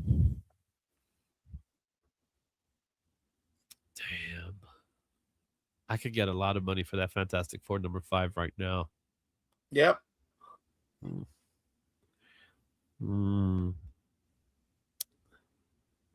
see, I wanted to ask you a question, but you're gonna have to answer that question when you do your part. Screw it. We're selling 52. Oh, 52 is going to. that 52 is choice. 52 is being sold. Fantastic Four number 5. I think the spec on Fantastic Four number 5. I think has not reached this height, so that's getting spec'd. And 48 is always a great book to be slabbed. Mm-hmm. I could change my mind tomorrow entirely. In fact, I could change my mind multiple times with this one. So selling 52, slabbing 48, specking on 5. Mm-hmm. All right. All right. So I'm specking on 5 because Dr. Doom will always have enormous long-term play. That's the thing. Right? That unless they mess him up. It doesn't matter. There will always be another chance somewhere, right? Okay. I love Black Panther, so I'm slabbing 52. You know, that's it. I'm keeping it. T'Challa, mine, and I'm going to sell the Galactus Surfer, which is historically magnificent. It's also an easy sell. And it's an easy sell, and it's good money, And also, I'm not as emotionally attached as I am to Black Panther, so I'm okay. I'm okay. Okay. All right. So Yeah. let's take a Now, look here. There are many arguments to be made. Keep 52. Yeah, look. Also keeping God. 5. 5's important. Like 5's a good keeper. Like I said, keeper. Like I said, I like my mind could change in the heartbeat with these 3. You know. So I think with the Doctor Doom spec, we haven't reached that echelon. Like maybe the week of Doomsday, this book will be at its hottest point. Perhaps. You know what I'm saying? And it may have a future beyond that. We don't know. It could have a future beyond it, especially if they have plans to do with it. Yep. Good point on the easy sell. Yeah, 48 is always an easy sell. I see that book sell all the time, so it is. All right, you ready for the last one? In which I will go first. Yes, you get to go first. This is the final one. Is Kirby's Heavyweights? Okay. Journey into Mystery 83. First appearance of Thor.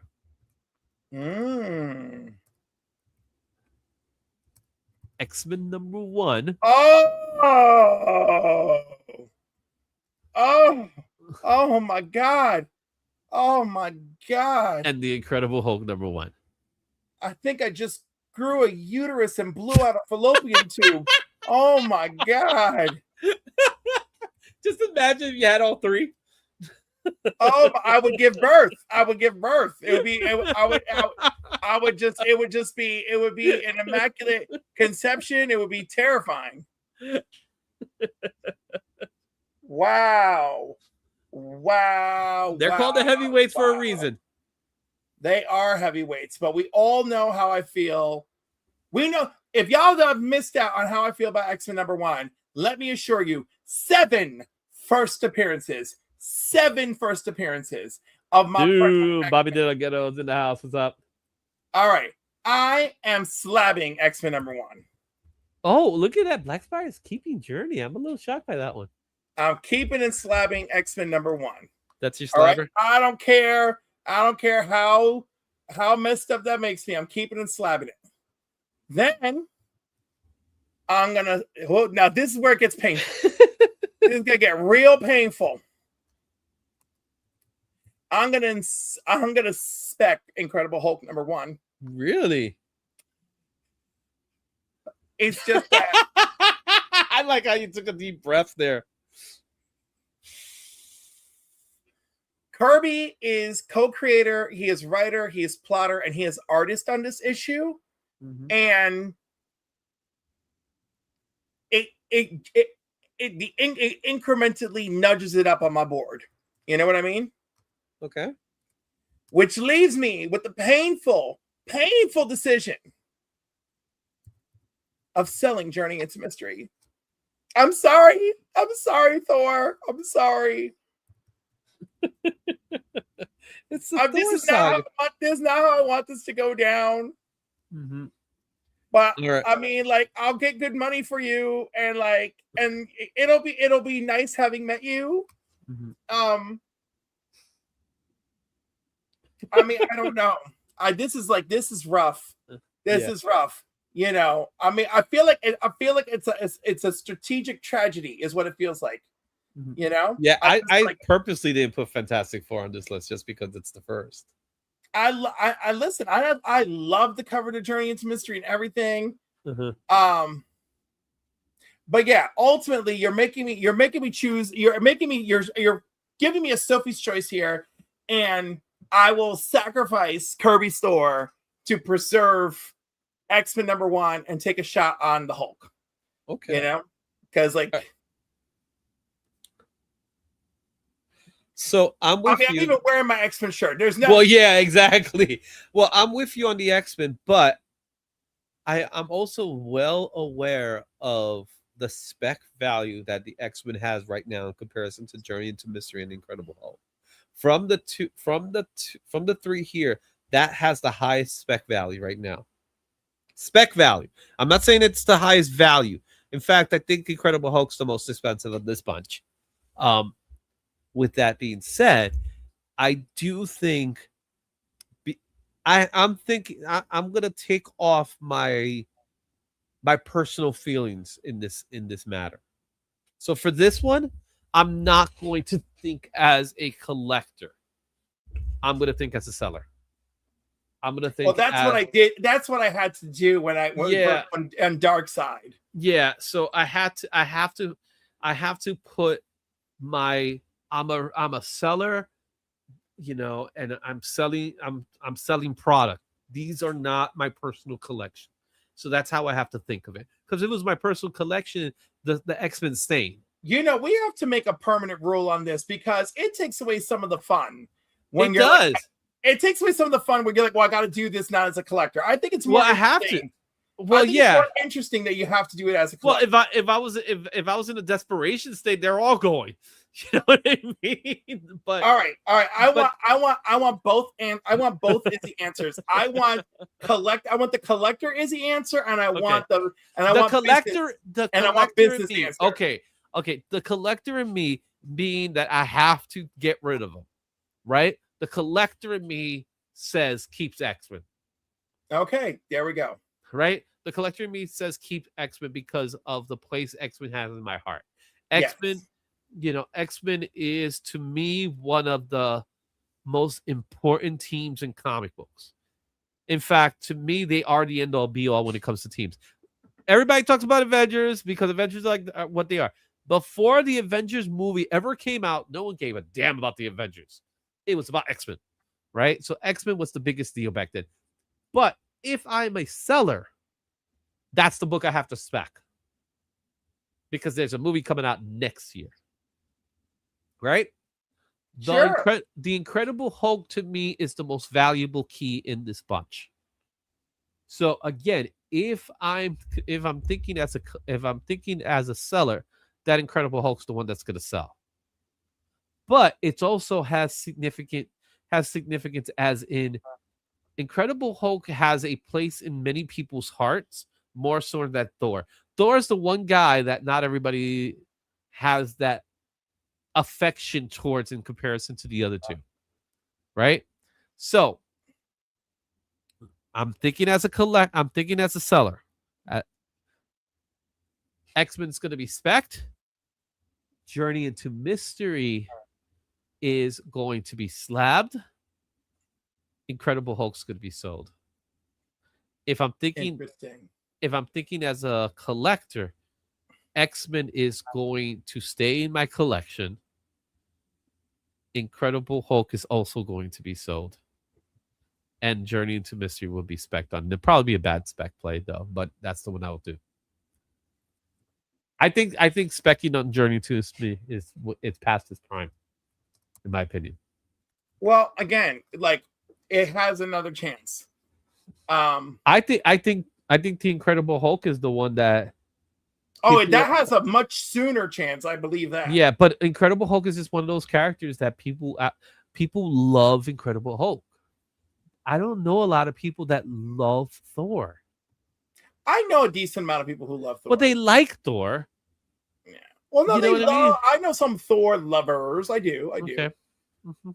So it's not like they're non-existent. I'm like that book that book has not gone on a hiatus in forever. No. So there are enough Thor lovers. Hulk, Slab, X-Men, Spec, Cell, Journey. You see, DVH is thinking very similar to me. Well, in that way, but X-Men but he loves the Hulk, so I know he's going down with the Hulk. Well, that's what I'm saying. There's a lot. I think there's more people that love the Hulk. The other thing about that Hulk book, it's more expensive because it's harder to get across. It's hard to find that book. That's a tough book to find. You know what's so funny? Every time somebody says that's a tough book to find, and yet why did I see it 3 times this year? Well, it's a tough book to find, but when you're not really buying, you find it all the time. Yeah, exactly. I'm not buying. So I saw it 3 times this year. I was like, where were you guys at? I saw it 3 times. Well, chances are it might have been the same person that was selling it. So, because I've seen that. Maybe twice it was the same person. And it might have been the same book. No, and maybe twice, but there was definitely I saw multiple iterations. Yeah, because I saw 2 different ones at Terrificon, But one of the ones I saw was from a guy who I think I had also already seen at so like Reese's Comic Club. Yeah, Reese's was in Terrificon and he was in Heroes, so that's probably where I would have found it. I wasn't really looking like that, but that's probably where I would have found it. Yeah. All right. So guys, I hope you guys enjoyed this little Spec It Slab It Sell It edition. This one was hard, man. You did a great job at making it difficult, but nothing comes between me and my X-Men. What about your demon? Well, I like Etrigan. I have a lot of feelings for Etrigan. I have a lot of love. Brain hurts right now. And Black Panther. I have a lot of love for Black Panther. Yeah, I specifically like Darkseid a lot. I'm a big fan of Darkseid. Well, Darkseid was the only one I felt like I could play with because I know I have one right here. That's cheating. All right, guys. I hope you guys enjoy this one. Let me know in the comments which of the ones you expect it, slab it, and sell it. Tell me if you have any personal attachments to any one of these books specifically. But happy birthday to the king. He would have been 109.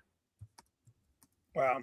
Yeah, so that's happening on Friday. So I figured if we're gonna do an artist month, we might as well go with the top dog at the end. Save the best for last, and that's exactly what Kirby is. Okay. Boo! Let's close this out. We still have 2 left, don't we? Come on, people. Give them $2 super chats and wrap this up. Yeah, we still got 2 I believe in y'all. All right, so let's get back. So we already know what's out there. Let's go back to this just in case, people, so you can see it one more time. So we already uncovered a few of them, right? So we got, which of the 3 that have already been shown? Hey, Brian LCS. Brian LCS. We got the Fantastic Four. Yeah. The first appearance of the new Fantastic Four. We Brian, got the Hello Brian, Kitty #1. The award portion of tonight's evening. Yeah, right. And Batman 501. So these are the books that were added to the pile, right? You know what's fun? Wait. Hold on. You need to do that. You need to do that again, sir. Look at the size of this pile. Show them again. The new ones or all of them? Yes, all of them again. All of you them were again. You were tiny when you did it. I know. All right, so we just added Batman 501. Sweet. With the new Batman. We just added 347, the new Fantastic Four, their first appearance in a newsie. Yeah. As well. We got Hello Kitty and Friends, Hello World. That's been added. There. We're gonna get winner will get a sketch of Midnight Suns. Get to pick what kind of character you want. That's a big bonus. You also have another big book in Stuart Fails to Save the Universe. This is currently a $30 book. And is that a real comic? Yeah, it's a real comic. It's a real deal. Nice. Okay. It's a real comic book. You know what I mean? It's not just a cover. Yeah. We also have a newsie of Crisis on Infinite Earths #1. Lovely. That's pretty cool. First mention of Onslaught. So we get the first Onslaught story with X-Men 332, I believe it is, or 322. 322. You have an absolute Catwoman #1. This was a Micah cover. So's Micah. We got Comics the and Magazine. Lena, her model. Yep. Comics the Magazine #5. We got the return of Lara Croft, Tomb Raider in G.I. Joe 330. We got a Dork #1 signed by Brett Bean. Beautiful. That's been added. X-Men #1 Season 2 97. Absolutely. X-Men 97 Season 2 #1. That's the way you say it. It doesn't. However you said it, I appreciate it. Mark Spears Monsters 11. We got the Jaws cover. Love that. Jaws 2, right? Jaws 2. We have classic X-Men #3, The Storm with the 25th anniversary border. Mistress of the Elements. Clayface, first appearance in the Absolute Universe in 23. Nice. Okay, we got the first appearance of Verity Pennyworth in Batman issue #12. This is her first official appearance. And we have Ultimate Endgame #1, the Dan Panosian cover. And finally, we have the Arthur Adams preliminary sketches, and it's indeed signed by Arthur Adams. So these are the books that we currently have in this pile. I see that we do have another super chat of $2 Canadian.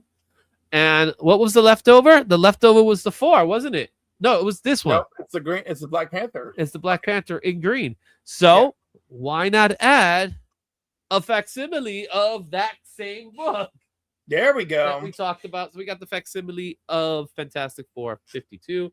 The 60 years of Black Panther edition. Wow. Ooh. So which leaves us to one more book in the pile.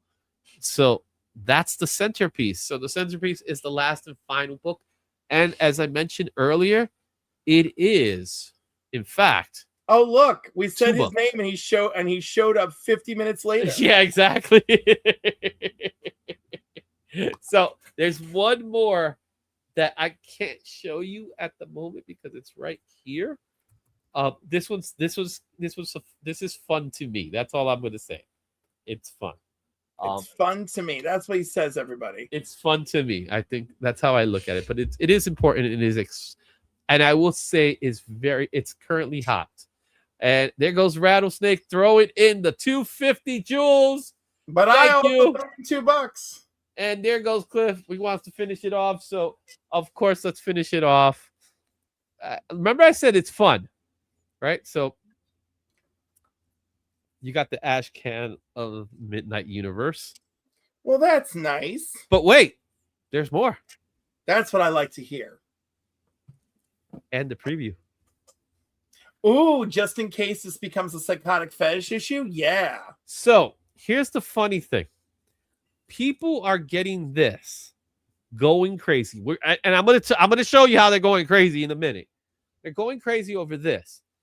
However, this came out first, and it has the exact same things that this one has.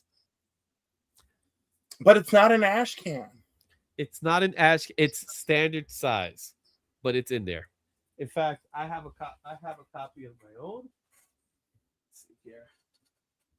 So this is the actual copy, and if you open it up, and again, it's a catalog. So this is catalogs are catalogs, right? But when you open it up, you have the Midnight, you have the information of it, you have the covers, like so. But then as we continue, just like the Ashcan, there it is. The preview is in the book. Yep, right? there you go. So that's the interesting thing about it. So you're gonna get that too. So that's the fun part. We have completed the pile. Next week we're gonna do the duck race, and the winner will get this entire stack of books. And it is quite the stack. I know, and I gotta send all this stuff. So, yep. So, did y'all watch Nightfall yet? Sorry to break the flow of the show. No, we didn't get to see it. Thank you, Brian, for the jewels. Like, everybody loves the jewels. Well, that one's a gold coin. Watch out. Yeah, we haven't had a chance to see it yet, so it literally came out today, so definitely didn't have a chance to see it. He's dropping the Batman's emojis there. Animated Nightfall. Yeah, I can't wait. I'm so looking forward. So, Mark, did you get the chance to see it already? And if you did, oh, he saw it. Did you like it? And he liked it. Yeah. All right. So, before we get into the top trending list for this week, on Friday is a very, very important day for me. All right. Do you know what's happening on Friday? Spoiler warning. Bane breaks Batman's back. Thanks for ruining it. So this Friday, I finally get to release the video, right? So did I remove it here? It's not here. What's going on here? Because it's in the countdown. Did I? Oh, there it is. There it is. I found it. All right. So this Friday, I get to release the project I've been working on. I've been working on this for a while now, which is Spider-Man 1000. So what I'm going to do right now, you may have seen the video already, but we're going to take a few minutes. We're going to take a little 2-minute break here, and I'm going to show you a little bit about the preview of the Spider-Man 1000 project. So Here we go. Which will lead directly into Avengers Doomsday. Yeah, eventually, right? In September 2026, The Amazing Spider-Man 1000 is scheduled to arrive in comic shops, and Marvel is celebrating with plenty of variant covers. But behind those variants is a much bigger story. Spider-Man will become the first superhero whose flagship solo comic title officially reaches issue 1000. Now, some of you may be thinking, didn't Superman and Batman already reach 1000 issues? Yes and no. Those milestones belong to Action Comics and Detective Comics, two comics whose history go beyond a single hero. So how did Spider-Man, who debuted in 1962, reach this milestone before two heroes who arrived more than 20 years earlier? It took more than simply changing the number on the cover. Marvel first had to publish enough issues for Spider-Man to close the gap. Then legacy numbering brought those different eras together into one official count. This is the story of how your friendly neighborhood Spider-Man reached issue 1000 and surpassed Superman and Batman along the way. Amazing Spider-Man 1000, a milestone decades in the making, built on more than 60 years of unforgettable stories, legendary creators, and the evolution of Marvel's greatest hero. This isn't just another comic book. It's a culmination of every era, every renumbering, every relaunch, and every moment that helped shape Spider-Man into the icon he is today.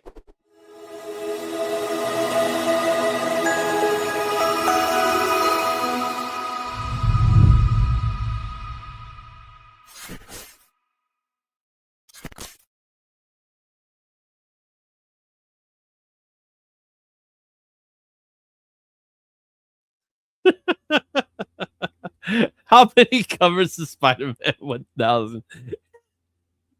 Close to 1,000 variants. All right, easy. Marvel doesn't know how to count. Just look at Amazing Fantasy 1000 for reference. What are you talking about, Mark? DC doesn't know how to count either. You know why? They got issues 1 million of Batman and Superman, if you remember. That was just a peek into the future. Yeah, so pretty much. But I will fight you on Action Comics, Izzy. Why? I will fight you on Action What's Comics. the fight? Because Superman was featured always in Action Comics. Even when it became Action Comics Weekly, Superman was one of the stories in Action Comics Weekly. Yes, but it's still not his book. Oh, that's sure. It's not his book, even though he's always there. Always there. We'll definitely talk about that. We'll do that argument another time. But I will say this much: when it comes to the stories, and I agree with you on the part that Superman and Action Comics go hand in hand. Same thing with Detective and Batman. However, there is some precedence to talk about why Amazing Spider-Man is so important at this time, especially with hitting 1000. I agree with a lot of things, but there are things. That's why it says yes and no. I did say yes and no. I didn't say just no. I said yes and no. But when the video comes out on Friday, I'm thinking about a 7 p.m. Eastern for it to debut. So when you see it, I'll be on location on a couple of spots, so you'll see me in different places. I know you already know one spot, since if you're a channel member, you got a chance to see the first chapter. So the first chapter is already in there for channel memberships. So if you're a channel member, you could go ahead and see the first chapter. But there is 7 chapters in total, Cliff. So I did a lot of work, man. I did a lot of work for it. So please take a moment when you get a chance, when you see, and leave a like for that video when the video comes out. I would greatly appreciate it. That's, to me, it's probably I figure this is my biggest project I've done so far. So you ready to talk about what's trending? Of course I am. No, you're not. What do you mean, no, I'm not? You're not What ready. do you mean, no, I'm not? Please. Not ready. And not to mention, I watch everybody.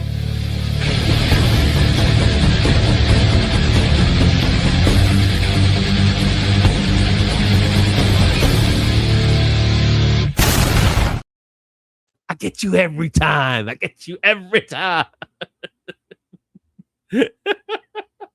It's the top trending comic book for the last week of August. 2026. And I love how I silence you sometimes. It's the best part about all this. All right, Cliff, take a look at what's out there. It's because my thoughts will get us canceled if I speak. We got Jon Stewart as a Green Lantern. Very timely for Lanterns. It's a great book. I love that book. Awesome. We got the first cover appearance of Mr. Sinister because, of course, freaking what's his name is going to be Sinister. Woo-ha. Okay. And then, of course, we got the two Ashcans, the one for Midnight, the one for Last Driver. I mean, like, personally, I mean, the Midnight one might have something. I could care less about Last Driver. Last Driver, in a year or two from now, I will be playing Rate It or Hate It and wondering if anybody remembers this book. So that's it. Let's go. Let's do this, Dizzy. It's 9:01. You need to eat. Let's do it. Oh, that's right. I do need to eat. That's right.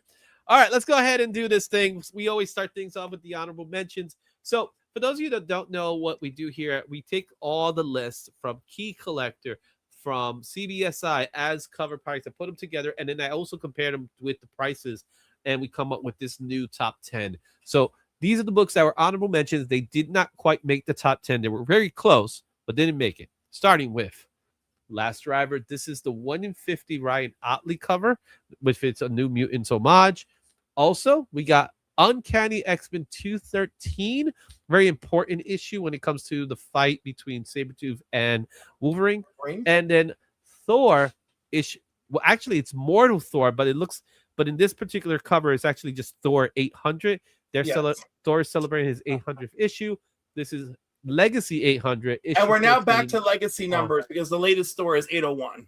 Yes. Oh, they went back to Legacy with this one? Right. They went back to Legacy with this one. And it was perfect timing, too, because they did a story.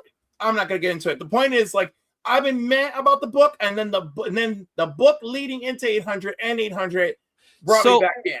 So, with that being said, because the book was retitled Mortal Thor.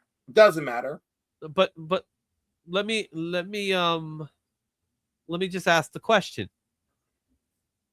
Being that we're back to 800 and we're continuing the flow, is it still Mortal Thor? It is still Mortal Thor. So it's still titled Mortal Thor. Yeah. That's where you got. But it doesn't matter. He's been the mighty Thor. He's been Thor. No, it's still Thor. At the end of the day, right? At the end of the day, it's still Thor. Look at this Thor 800. It just says Thor. Now I'm pissed because I did not get the Daughterman cover, and I should have. Yeah, the Daughterman cover is a good one because these are actually different renditions of Loki, which is great. I love that. It's too bad this one's a 1 in 25. Wolverine versus Sabretooth on Wolverine's birthday. I love that so much. I want to go on. At the rate it goes, yeah. At the rate they're going. And also this Last Driver homage, I still do not care. It's a Ryan Otley, so. Well, I know, and I love me some Ryan Otley, but I like when he's drawing things that I enjoy, not this book that just showed up. But you know what? Let me not talk trash, because if I ever get an Image book, I want Ryan Otley to do one of my covers. So let me not get. Okay, I love you, Ryan Otley. I'm just not head over heels on Last Driver. So what do you think about this Alan David cover of Wolverine and Sabretooth? I love it. I love it. Love. Even though the price of this book is very significantly low. Don't care. It's great. It's not really a key other than about their annual fight, but that's good enough for me. Well, it's one of their early fights. And it's one of their early comics. It's one of their early fights in comics. So, all right. I love it. Happy birthday, you SOB. Yeah, I do believe So it wasn't Uncanny X-Men that revealed the birthday. This wasn't a birthday book. This is part of the Mutant Massacre storyline. Oh, that's right. The birthday book starts in Wolverine issue number 9, I believe it is. It's in the early, the famous cover. No, that's a retroactive story. It's not the first time we hear about the birthday fights. It's a retroactive story telling us the origin of the birthday fights. Okay. All right. Great bathroom reading.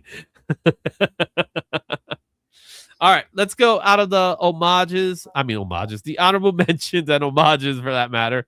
And let's go right into the top 10, starting in with number 10 for this week.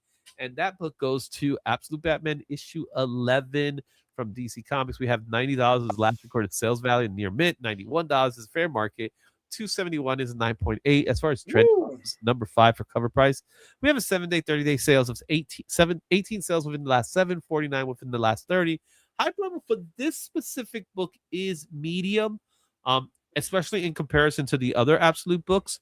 This storyline specifically with Bane is pretty bonkers.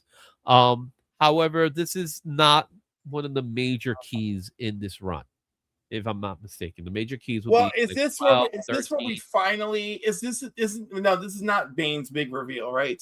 No, not that I'm aware of. What I know, the one thing I know is that this is not a first key. So this is just people. What's going on with the Absolute universe right now is the Absolute books is that people are trying to fill in their runs while they can.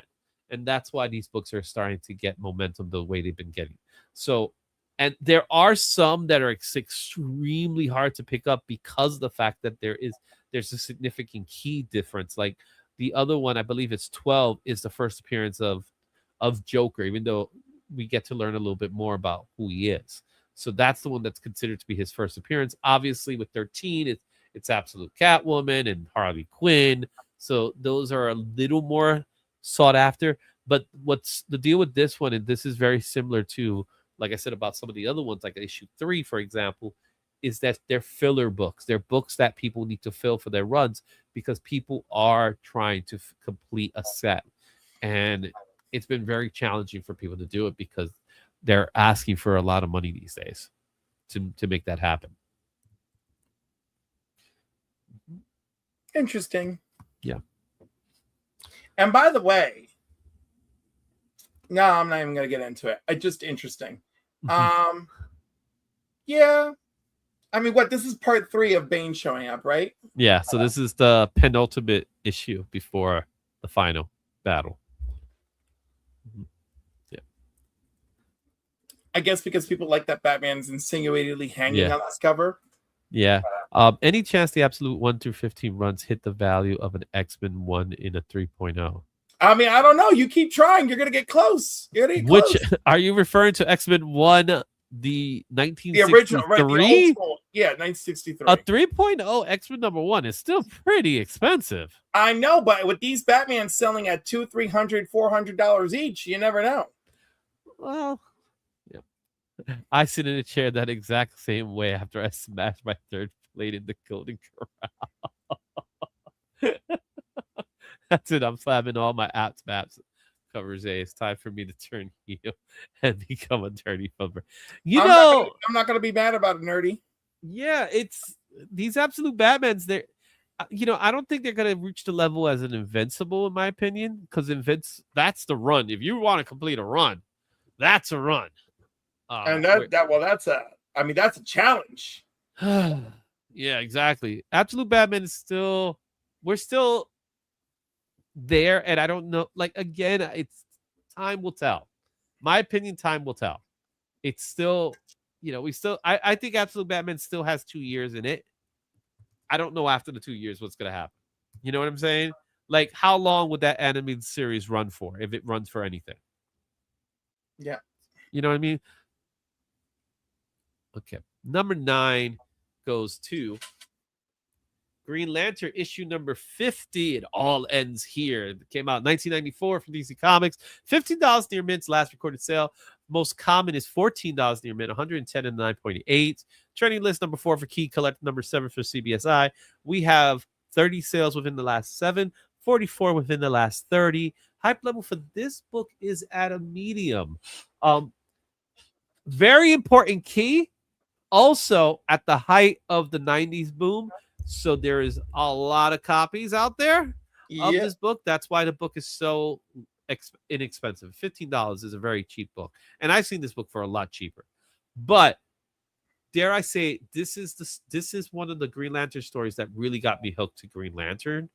I read this story, Emerald Twilight. If you haven't read Emerald Twilight, it is probably one of the most important. I don't know if it's the best, but it's one of the most important stories in the Green Lantern lore. Would you agree or disagree with that? Oh, no, it's an important story for sure. Would you rate it among his best? I know it's a tough one because what happens was definitely quite controversial. Best, I don't know. Important, yes. I mean, it's well executed. I mean, I don't know. It very much has its place. Yeah. So can you tell the audience what makes this book so important? Oh, Hal gets done murdering just about everybody. He murders Kilowog, many core members, murders Sinestro, who the Guardians of the Universe resurrected to try and take down Hal Jordan. And then he jumps into the Central Battery to take on all of its power, and he becomes Parallax. And then later, we get the retcon that the Parallax entity was trapped inside the Lantern and took over Hal's personality. And we learn more about that. But before all that, also it is a glow in the dark. That's why it's important. That's true too. But explain to us why he killed them. Prior to this, when the cyborg Superman was revealed to be the evil Superman and was teamed up with Mongol, they destroyed Coast City, and Hal was not there to protect it. And Hal seems just fine, and he's participating in all the events as normal until we get to Green Lantern, I think 48, where he's alone, and he uses his power ring to recreate all of Coast City, all of his loved ones, everything. And the Guardians straight up tell him, report back to us that this is madness. You shouldn't be doing this. This is all wrong. This is not what the ring is for, right? And then that's it. That's the beginning. And then he starts thinking, I can do this. I can bring everyone back. And he goes on the killing spree and whatever, becomes Parallax. And then if we're going to get further into it, then he just starts exploring ideas of how he can use his newfound power to bring back everyone he's lost, which will bring us to Zero Hour. I mean, I could go on about all. Yeah, that's when we get, but it does take some time, and you're absolutely right. The other thing that's important about this book, it's also the first appearance of Kal Rayner, as he gets the ring as well. So on the last page, he becomes. Yep, because the last Guardian that survives goes to him and gives him the ring. Yeah, there you go. And he says to him, "You will do," and gives him the ring. I love it. Yeah, like you would do. I couldn't find anybody, but very similar to Hal's approach, though. How the ring sought somebody else. The ring did saw him out. I'm desperate. You're good enough. Yeah. And then, of course, the fact that Kyle is an artist actually makes him a very interesting Green Lantern. So people are picking this up with the expectation of what could it mean for Lanterns. Is there a possibility? Not in my eyes. It'll be great if I'm wrong, but not in my eyes. Mm-hmm. I think there's a possibility to it. Now, I think people are projecting a lot onto the show that I have no proof is actually there. Yeah, that's true with that. And so I am enjoying. You're enjoying the ride. I'm enjoying the ride. I'm enjoying the show for what it is, but the show is absolutely not what I'm looking for. But they're great actors. The story is moving, but it's absolutely still not what I want. And also, it doesn't have to be all the things I want, but they're just going out of their way to do things that I don't like. So, yeah. Okay. All right, guys, let's take a look at number 8. Going in at number 8 in our list today, it's going to go to Stuart Fails to Save the Universe, number 1, a book that's in the pile. Bam.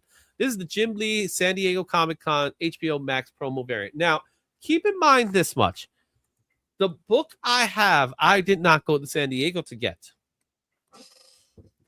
In fact, it was a book given out at Midtown Comics.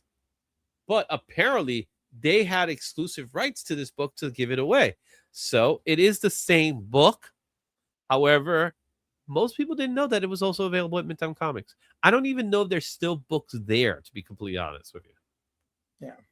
Yeah. Especially if you're Spec, guys, the book's gone, I bet. So there goes Omnibo. How you doing, Omni? All right. Let's see here. Need this. Well, if you left a super chat or become a channel member, you may be eligible to win it, and it's in this file. It's heavy. All right. This is brand new from DC Comics. $25 is at a no grade, which is probably near mid. $29 is the most common fair market value. There's currently no slabs for this book just yet. As far as trending list goes, it's number 8 for Key Collector. 7-day, 30-day sales. We have 22 sales within the last 7, 168 sales within the last 30. Hype level is at a medium. So, did you get to see the last episode? Yeah. What's your thoughts on the last episode, being that it doesn't have any cameos? I mean, I don't care about the cameos. Like, I just want. But it was the first episode that didn't have cameos, which was nice. Mm-hmm. It was the first let's do this without anybody. But I personally thought it was one of the funniest episodes. I thought it was funny, and also we focused on everybody. You know, like it wasn't like it was everybody in the group. The story was partly theirs. And I thought that was very nice. And also, I like that Stuart is on to the fact that whatever this is, somebody's sending me messages. Yes, he figured that part out. Now, the question is, who's the one sending him the messages? And why? Because if this isn't reality jumping, because it's very much implied that that's not what this actually is, then what is Stuart going through? Yeah. So, what do you think is the end game for this season? Because apparently he got picked up for a second season. Yeah, which will mean like maybe Stuart. So I'm thinking Stuart is in an experiment, and they can't get him to come out of it. Okay. Right, and so his mind is creating this. Right, that's a theory I have. And then you could always do season 2. Could always be, you know, like Stuart is in another experiment, and then it's all this other weird stuff that's going on. Yeah. You know, but again, once you blow it, so I don't know. It depends on how they end season 1. Yeah, I feel like I don't see this as a long game. I don't either, but as long as people keep renewing it, it could turn into one. Yeah. So you make it into a season, but it's very much feels very self-contained into a certain length. Like it feels like it's a finite series, right? As opposed to an infinite series. I'm in for the game because I'm curious to see where it goes. I want to see how it continues. Do I think the last episode of the last episode is going to give us an answer? Maybe it does. Maybe it doesn't. You know, maybe it just continues the story. But, you know what I mean? But with the title being what it is, to me, it feels like there needs to be an endpoint. I hope season 1 has an endpoint, and then I hope they find something really interesting to do with season 2. Yeah. Like, I just thought this to me, this was the funniest episode in my opinion. No, definitely this is among the best. Yeah. Mine. It's like, oh, let me show you this coconut. Like, he's literally showing them capitalist. And there's a K, and I know you don't know what letters is, but this is K and it's mine. Do you want to sleep? Yes, I want to sleep. I'll see you tonight. Monogamy is wrong. Oh my god, that's like, if you haven't seen it, it's funny. It's the monogamy is wrong. I loved it so much. So companion podcasts are fun. Oh yeah, I haven't had a chance to see them. I definitely want to go check those out. They're really good. Usually the first half is with the guest stars, and then the second half is behind the scenes. I figure it'll be like that, where they're talking about the guest stars, saying, "Oh, it was really fun being back and doing this and doing that." I gotta tell you, it's even better than that, because like the one with oh my god, what's her name? Amy Farrah Fowler. That one was really good because she's not playing a similar character to who she was. No, she's playing a psychiatrist. Right, but she's still Amy Farrah Fowler in the multiverse. So she actually had a lot to say about stepping into different shoes of the same character. And here's what I would have figured. I thought there was a missed opportunity there. And I'll tell you why. Because if you recall, and the same thing happened with the Bernadette character. When they first showed up at the show, right? So their first appearance in Big Bang, when Amy Farrah Fowler first showed up, she was very stoic. She was robotic in the way she spoke and things like that. And with Bernadette, kind of the same thing, not robotic, but she was very conserved, quiet. She didn't really develop the voice until a couple of episodes later. And the same thing with Amy. Amy became more personable, right? After really hanging out with Penny for a while. It let her become more of a character. I would have liked it if she was the psychiatrist, she was more that character again in some way. But that was the point. I thought that I feel like they did the right thing. They just did a hard left turn. They're like, in this universe, you're just not her. You went a whole but that's the point that I mean. I think she didn't need to be a neurobiologist, but what she could have been was the same, a person that hasn't met Sheldon, a person that hasn't met Penny, and how she would have been in the like she was originally. So that's what I'm thinking. But clearly her exploration of a different science, met different classes, different interactions. So she probably found a friend group. Am I crazy? We don't really like saying that. No, I just feel like, I don't know. I like that. I enjoyed it. And that's not that episode, but in the what's her name episode, the demon episode, the Bernadette episode. Sheldon is a Broadway star. So like that I'm just saying, like, that's what's really interesting about these hard takeaways as soon as you jump from one dimension to another. Mm-hmm. Cool. Like I said, I enjoyed the show, and I'm a fan of Big Bang. Some people don't like it, but it's I enjoy it for what it's worth. I watch it all the time, so even now, and it's still the number one show out there. All right. Oh, look, Cliff, you won today. Congratulations. I did. Oh, look at you. And I watched some cool stuff. Really cool stuff is Green Lantern 87, the first appearance of Jon Stewart. Great cover, too. From 1980 DC Comics. We have $260 at a no grade. Most common for American value is 222 at a very good 679 and an 8.0. As far as trending list goes, it was number 1 for Key Collector, number 8 for CBSI. 7-day, 30-day sales, we got 11 sales within the last 7, 36 within the last 30. Hype level is at a high for this one. And CBizzle just picked one up.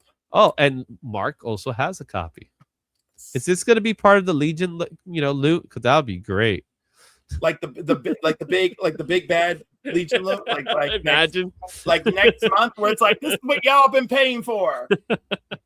Mark is good for that kind of stuff sometimes. He does that. He goes there sometimes. I'm not at that level just yet. But we'll get there very soon if I can. All right. What do you think? I love this obviously we know why it's here. Yeah, I know why it's here. I love this book. I love the actor playing Jon Stewart. I love everything. There's not much for me to say. Yeah. And listen, I watch y'all, and it's amazing how you can drag 15 minutes out of a conversation on this. I'm like, I love it. Do you know who freaking Jon Stewart is? Do you not? Go watch some Justice League freaking Unlimited if you can't pick up some comic books. Otherwise, pick up some comic books. Pick up freaking Green Lantern War Journal. Amazing. Philip Kennedy Johnson. Amazing. Love it.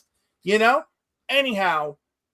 And so with, I'm going back to the show specifically. What I like about the show is the relationship that they have with each other. And people are at the point of, they're not like that. It kind of are. It's just, I think it's a little more extreme than that way.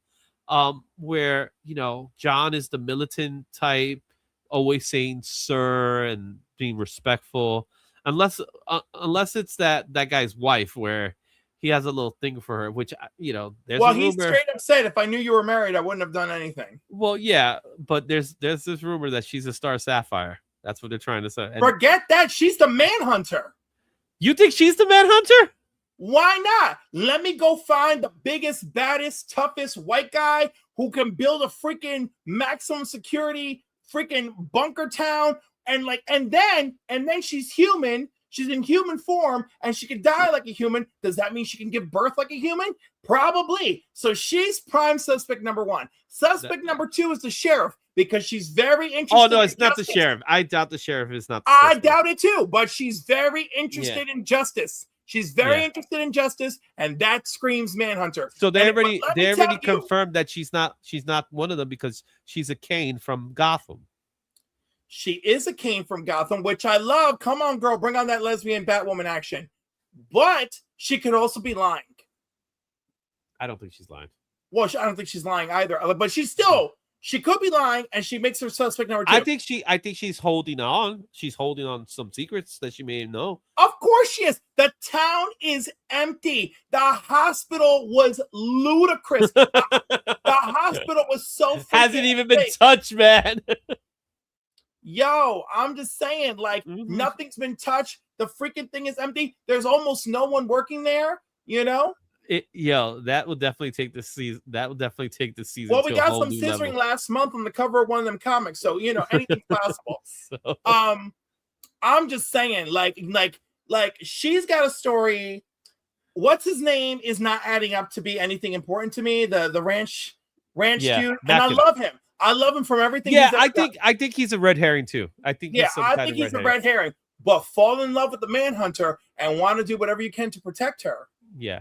But there is a level, there is some kind of level of respect he has with Hal, which there's something interesting in that because he's like, I do admire your work. Like, obviously, he has to do what he has to do. And then he shot him unconscious. You know, like, no. You know, I think there is one thing. Okay. There's one thing I wasn't a fan of, but that's just me. Go ahead. You know, this is the one thing I wasn't a fan of. Like, I personally love the show already. 2 episodes in, I love it. I wasn't a fan of the Oath. Our first time we get to see the Oath. Right, and he rushed it. He rushed it in a very, you know, condescending way. Like, I have to say this because I have to say this type of thing, right? Yeah. We know he has some gripe to pick with the Guardians. We know that for a fact. Obviously, there's something about it. And that's why I think that's why that Parallax book is gaining some heat. People are putting the 2 and 2 together. Look at AI, be like, spoiler warning, by the way. You guys, sorry, we're over here just be like, you should put a spoiler banner right there with this book. I usually put that, but my apologies for that. But you know, we're literally just talking about what we speculate things on it. We're not really spoiling what the episode I'm with Black Spiders. Spiders. So I feel like that scene wasn't a fan of it. I was a fan. I did like the bird. I'm not a fan of, like, this is just such a like, there's so much I dislike about this Hal Jordan. Yeah. You know? Oh, like, I love him. I love him. Right, but what? Does he relate to any Hal Jordan stories? Like, this is like the most belligerent and there's just so many things wrong with him. Skull. Like, there is no story where I don't think he's a manhunter. Yeah, I don't think he's a manhunter. There is no story where I have seen Hal so negligent with charging the ring. I don't know. I hope. Yeah, that's why I said that's the one scene I wasn't crazy about. I hope these scenes are all leading to something great, but so far I'm enjoying the show for the show. You're enjoying you're enjoying. Right, but I am not I'm not enjoying the ride of a Green Lantern story. Yeah, it's not what was that about? I saw that was you weird. You did a little flickering. Yeah. All right, let's go to our next book already. Coming in for number 6 is Uncanny X-Men 221, the first appearance of Sinister. Marvel Comics 1987, 121, 9.4, last recorded. Most common is 70,000 near mint, 347 and 9.8. As far as trending goes, number 5 for Key Collector, number 1 for CBSI. 7 days, we got 13 sales. We got 160 within the last 30. Hype level is at a high.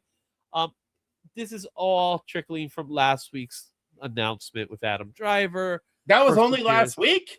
Yeah, Jeez. D23 feels ages ago. It was last week, man. It was all last week. Next week is September, people. Come on. Yep. So, you know, we're gonna talk about the other one in a second, but this is the actual first appearance. Another great Silvestri cover. Here's my question for you. What's more important to you? This one or the other one? For you. The other one is just edged out by the fact that Madeline's on the cover. Oh, so but it's about Sinister. Right, I know, but I could care less. You know. Okay. He's just like he's an often fun villain, and often they do him poorly. It's all over the place. Yes, Pop. That is something that I have taken notice of. Definitely taken notice of that part. So All right, let's move on. Get to the halfway point of our countdown for number 5.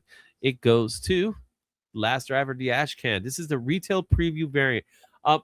From Image Comics, I'm going to explain something about this variant. $30 near mint, $31 is fair market value for this book. As far as trending goes, is number 3 for cover price. Sales, we have 33 sales in the last 7, 118 within the last 30, which makes this high. This is not the same book as the San Diego book. The San Diego book, the word driver is in red. And that's how you could tell the difference between the two.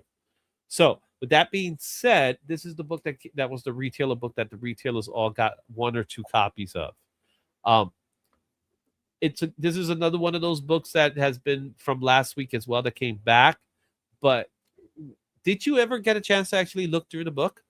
Yeah, I looked through the book sideways. Like, I'm not a fan of sideways books, to be honest with you. Yeah, no one's a fan of sideways, but in fact, a lot of people did not gravitate to this because of the sidewaysness. I like the car. I think the art's fine. I don't know if the story's for me. Like I just, again, let's see what rated or hated looks like in 2-3 years. Yeah, looks like my old Mustang. Cool. Isn't that a Mach 1? Isn't that a Mach 1? Right, it's a Mach 1, isn't it? Possibly. I'm not a car guy, so I can't tell you. He's not a car guy, ladies and gentlemen. I'm not. I'm just I grew up in the city, man. So cars wasn't like a big thing for me. So all right, let's go with number 4. Number 4 goes to Avengers Annual number 10. First appearance of Rogue, 1981 from Marvel Comics. We have 315 and 9.6 was the last sale. $70 fair market, very fine. 312 and 9.6. As far as trending goes, is number 3 for CBSI. 30 days, we got 49. 7 days, 49. 158 last 30. Hype level is at a high. Another one of these books, man, that's just is people are really happy that Rogue is being played by what's her name again? Inirata. Whatever her name is. It's Navarrete is her last name, but isn't it just Indy Navarrete? Yeah, Indy Navarrete, something like that. Yeah. I think just because of the actress, I think this book is hot.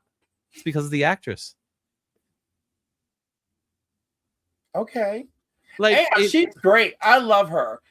She is great. She's a great actress. She's great. 13 Reasons Why, Superman and Lois, freaking Obsession. Girl is on fire. Yeah. And I love Rogue. I always love Rogue. She could be a potential actress nomination. She could be an Oscar nominee. There's a lot of rumors. I love she has put on some great performances. But yeah, and I love me some Rogue. So yes. So yes. With her being hired for this role, do you feel that Mystique should be Latino? Yes. Mystique is whatever she wants to be. You know that one. I know. So do you feel with her being hired in this role, do you feel that she could potentially be one of the main stars of the story? I don't know. Or do you think Sadie Singh's being that she's Jean Gregg's? Well, Jean has her moments. Storm has her moments. I hope they execute it well. I don't know. Look how many times they always made this Wolverine adjacent. 2 straight X-Men movies. It looks like it's all about Wolverine. Wolverine thinks it's all about Wolverine, and Magneto was like, "Get out of my way! I can't be a girl." And then the second movie, it's like, "Oh my God, you still think this is about you? Get out of my way! I'm coming for this one." But keep in mind when First Class came out, it wasn't a Wolverine story. He just did which is what makes it's not exactly what makes it my favorite story. I actually love it because I love all the world building and everything in First Class, and I love that it's not a Wolverine story. Yeah, he just makes a cameo just to show that he's in it. It's just a cameo, yeah. Which I like. I thought the cameo, I think, was a perfectly placed cameo too. You know what I mean? It was to show you that this Wolverine exists here. It's to show you that he will show up eventually, and then he eventually does in the very next movie. So, and I think that movie is fantastic. I really love Fassbender's mech. I love those first 2 movies, and then I love X-Men 2. X-Men 2 is in a league of its own, man. And X-Men 2 is very good for what it is as well. Yeah, it's amazing for what it is. Let me be clear. Yeah, especially during its time period, right? Yes. I want my sweet Southern tank rogue. Yeah, I think she'll be Southern. Don't worry. I think they're going to go there. Coming in at number 3, it goes to Bug Wars, The Coming of War Doom number 1. The Babs Tar Not Safe for Work variant. Well, someone is clearly coming for this issue. Oh, you had to say that, didn't you? I didn't have to say anything. $30 near mint. Before you start talking, $30 near mint was last recorded. $31 is the fair market value. As far as trending goes, number 4 for CBSI, number 2 for cover price. 7-day, we got 55 sales. In the last 30 days, we got 64. They just met the cutoff for 69. Hype level of this book is at a medium. Could you get more graphic? I mean, it's so funny because Bug Wars hasn't done anything like this until now, and then they just decided, let's just do it. Like, it's already been a very graphic and violent book from what I could tell, but this is just like, while we're doing an R-rated book, let's just go hard. Yeah, but this ain't R-rated anymore. Now we're at the NC-17. We're Maybe at NC-17. It's okay. It's okay. It's okay. Do you think this book is selling because of this cover now? It's got to be selling because of this cover. Come on. But just because of the cover, not because everybody wants to read Bug Wars. Well, Bug Wars sells well, if I understand correctly. It sells well, and this is a new series. So I think plenty of people would read it anyway. I just feel like this was definitely. I think this is a little too much. Like, hey, we're over. Well, you know what, Izzy? But too much gets eyes on your book. They're going Savage Drag. I think this is worse than Savage Drag, in my opinion. They're both pretty bad. No, because Savage Dragon, they don't show anything but her boobs. Not even. No, her boobs are quite visible. Yes. Yeah. And not in the regular. You're talking about the no, both of them. You see her boobie. Oh, look. Hey, AR shows up. They have the same outfit right now. You're looking at an outfit? All right. Before we get demonetized. That's his Goon and Toon robe. You know what I'm saying? Number 2 goes to Uncanny X-Men 239. First cover appearance of Sinister from Marvel Comics in 1988. 70,000, 9.4. That's really low, to be completely honest, but it's a 9.4. $12 at a fine. 206 at a 9.8 is the fair market value. As far as trending goes, number 2 for Key Collector, number 2 for CBSI, number 9 for cover price. 7-day, 30-day sales. We have 33 sales within the last 7, 97 within the last 30. Hype level is at a high of this book. I will admit this is the better cover. I said that last night in the show. It's amazing how many issues gone by before we finally get him in the cover. Yeah, I know, right? It's a big leap. But he looks great, and it's true, like it's sinister schemes, and it's great. Like he is sinister. He's plotting. He's got Madeline and Alex in the palm of his hand. I mean, come on. This covers everything. Yeah. Everything. So it takes him this is what I love about comic books before the 2000s, right? Long-term storytelling building. Again, he does his first appearance. I'm going to go one more. Comic books before the New 52. Okay. Because we got some great long-term stories in the 2000s, all right? Everything, the Sinestro War to Blackest Night, that would those are great. All of that. Hardcore. Well, also when you get to Blackest Night, because Blackest Night was a long term. Yeah. To get to Blackest Night. So I'll add that to the mix. And there was repercussions. I mean, Well, that's the thing. It's like we plant the seed a year earlier to get to this point. Right? Because think about it, it's 221 to 39. That's well over a year. Yeah. Right? But he did that all the time. There's some smaller plot lines. It took like 4 years to resolve them. Yeah. But he doesn't even get to the story until now. Yeah. Right? Now, I'm not 100% certain about the whole Madeline Pry Goblin Queen part of it, where they were like, okay, let's figure out what to do with Madeline. Like, maybe they had a plan in mind with Madeline where we could do something with her. I don't know if the plan was to turn her into the Goblin Queen. I don't know. It's interesting. Mm-hmm. You know, certainly something had to be done. You know, especially with this is at the first time that him, you know, Chris Claremont, John Byrne, they started disagreeing with each other, and to the point that at this point, John was like, "I'm out." You know, even before this time, he was already out. But the whole Madeline Price storyline came into effect here, and you know, I picked this one up just to show you a book that I picked up. This one that I didn't put on the list, but I did pick it up. The Return. Yes. Yes. Right? Part of the X Factor prelude. Yes. Right. So to me, I'm thinking to myself, is like, what's going on? Why we're doing it? We're bringing back Jean Grey in 286 and Fantastic Four out of all those books because they let John Byrne be the one to bring her back. Yeah. And remember, she's found in the Avengers because Submariner finds a cocoon at the bottom of Jamaica Queen's Bay. Yeah. So I just love the way they do things in Jamaica Queen's Bay. Look at that. I love that. I love the whole New York of it all. All right, cool. Let's go to our number one book. And our number one book goes to the one I just told you earlier. Midnight Universe number one. We're talking about the black and white Ashcan edition number one. This is the store Ashcan edition. The San Diego. I found out yesterday that the San Diego Ashcan does not have a barcode. Yeah. This one does. All right. This came out just last week, actually. $9 is what the last recorded sales value, but it went as high as $19. And that's the fair market value. This book has gone as high as $30, actually.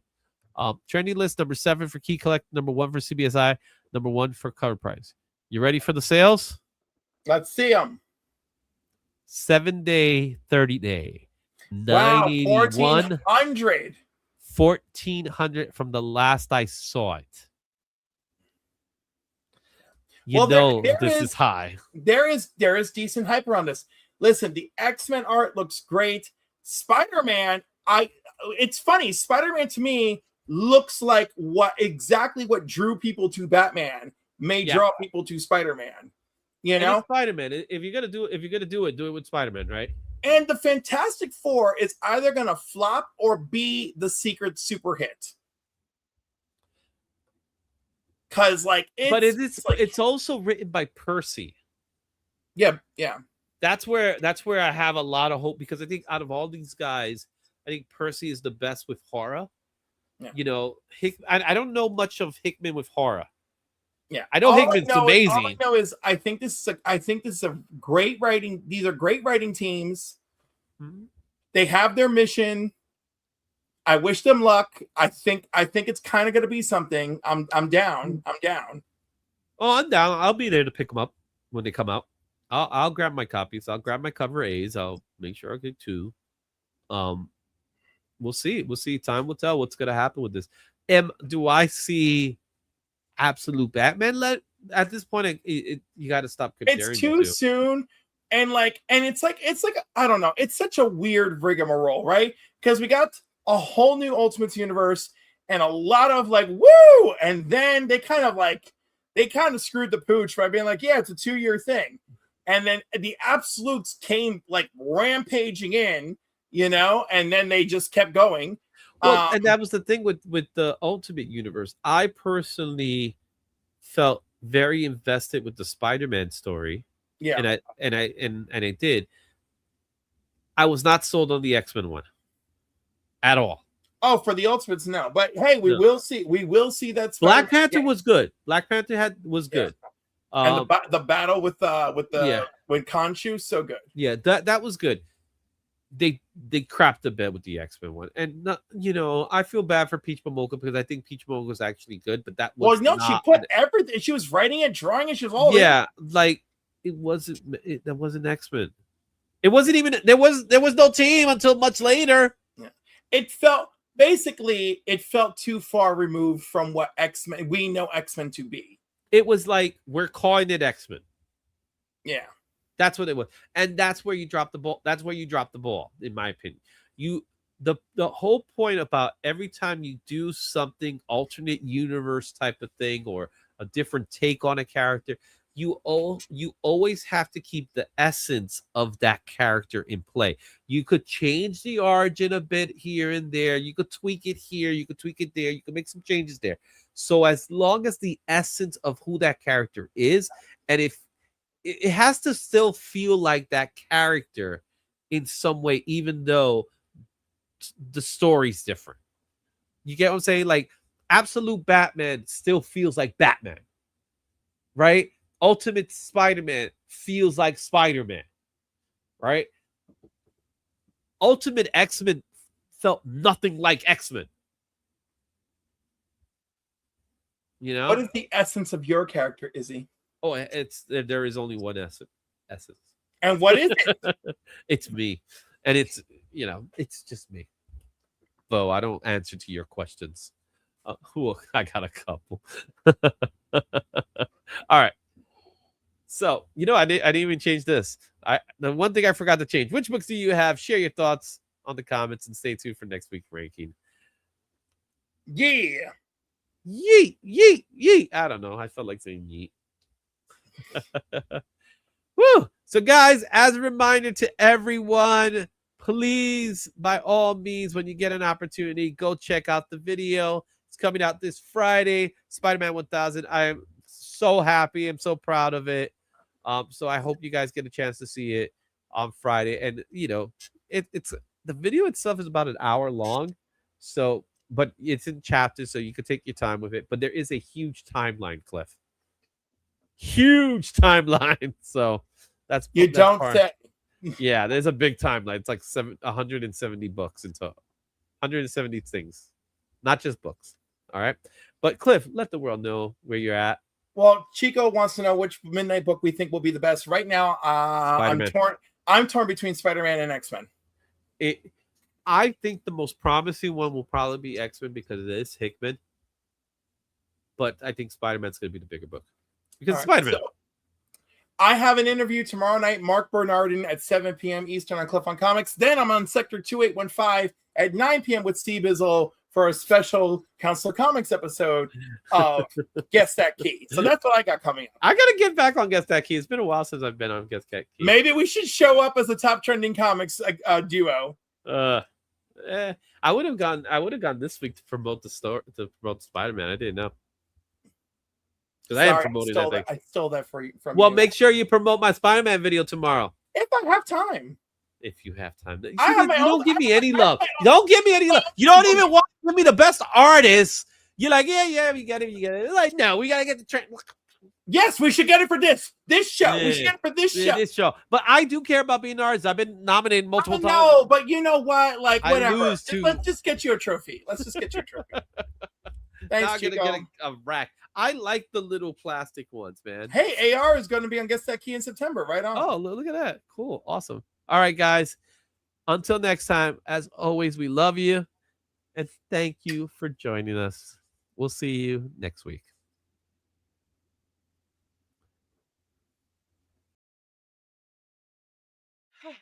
I think this is it. I think you're about to go home. Okay. All right.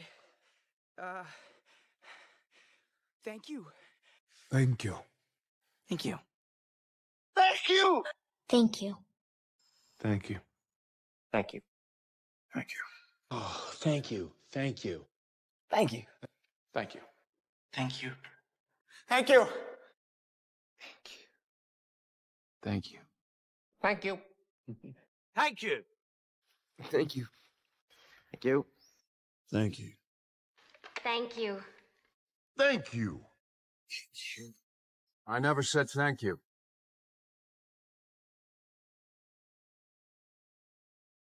And you'll never have to.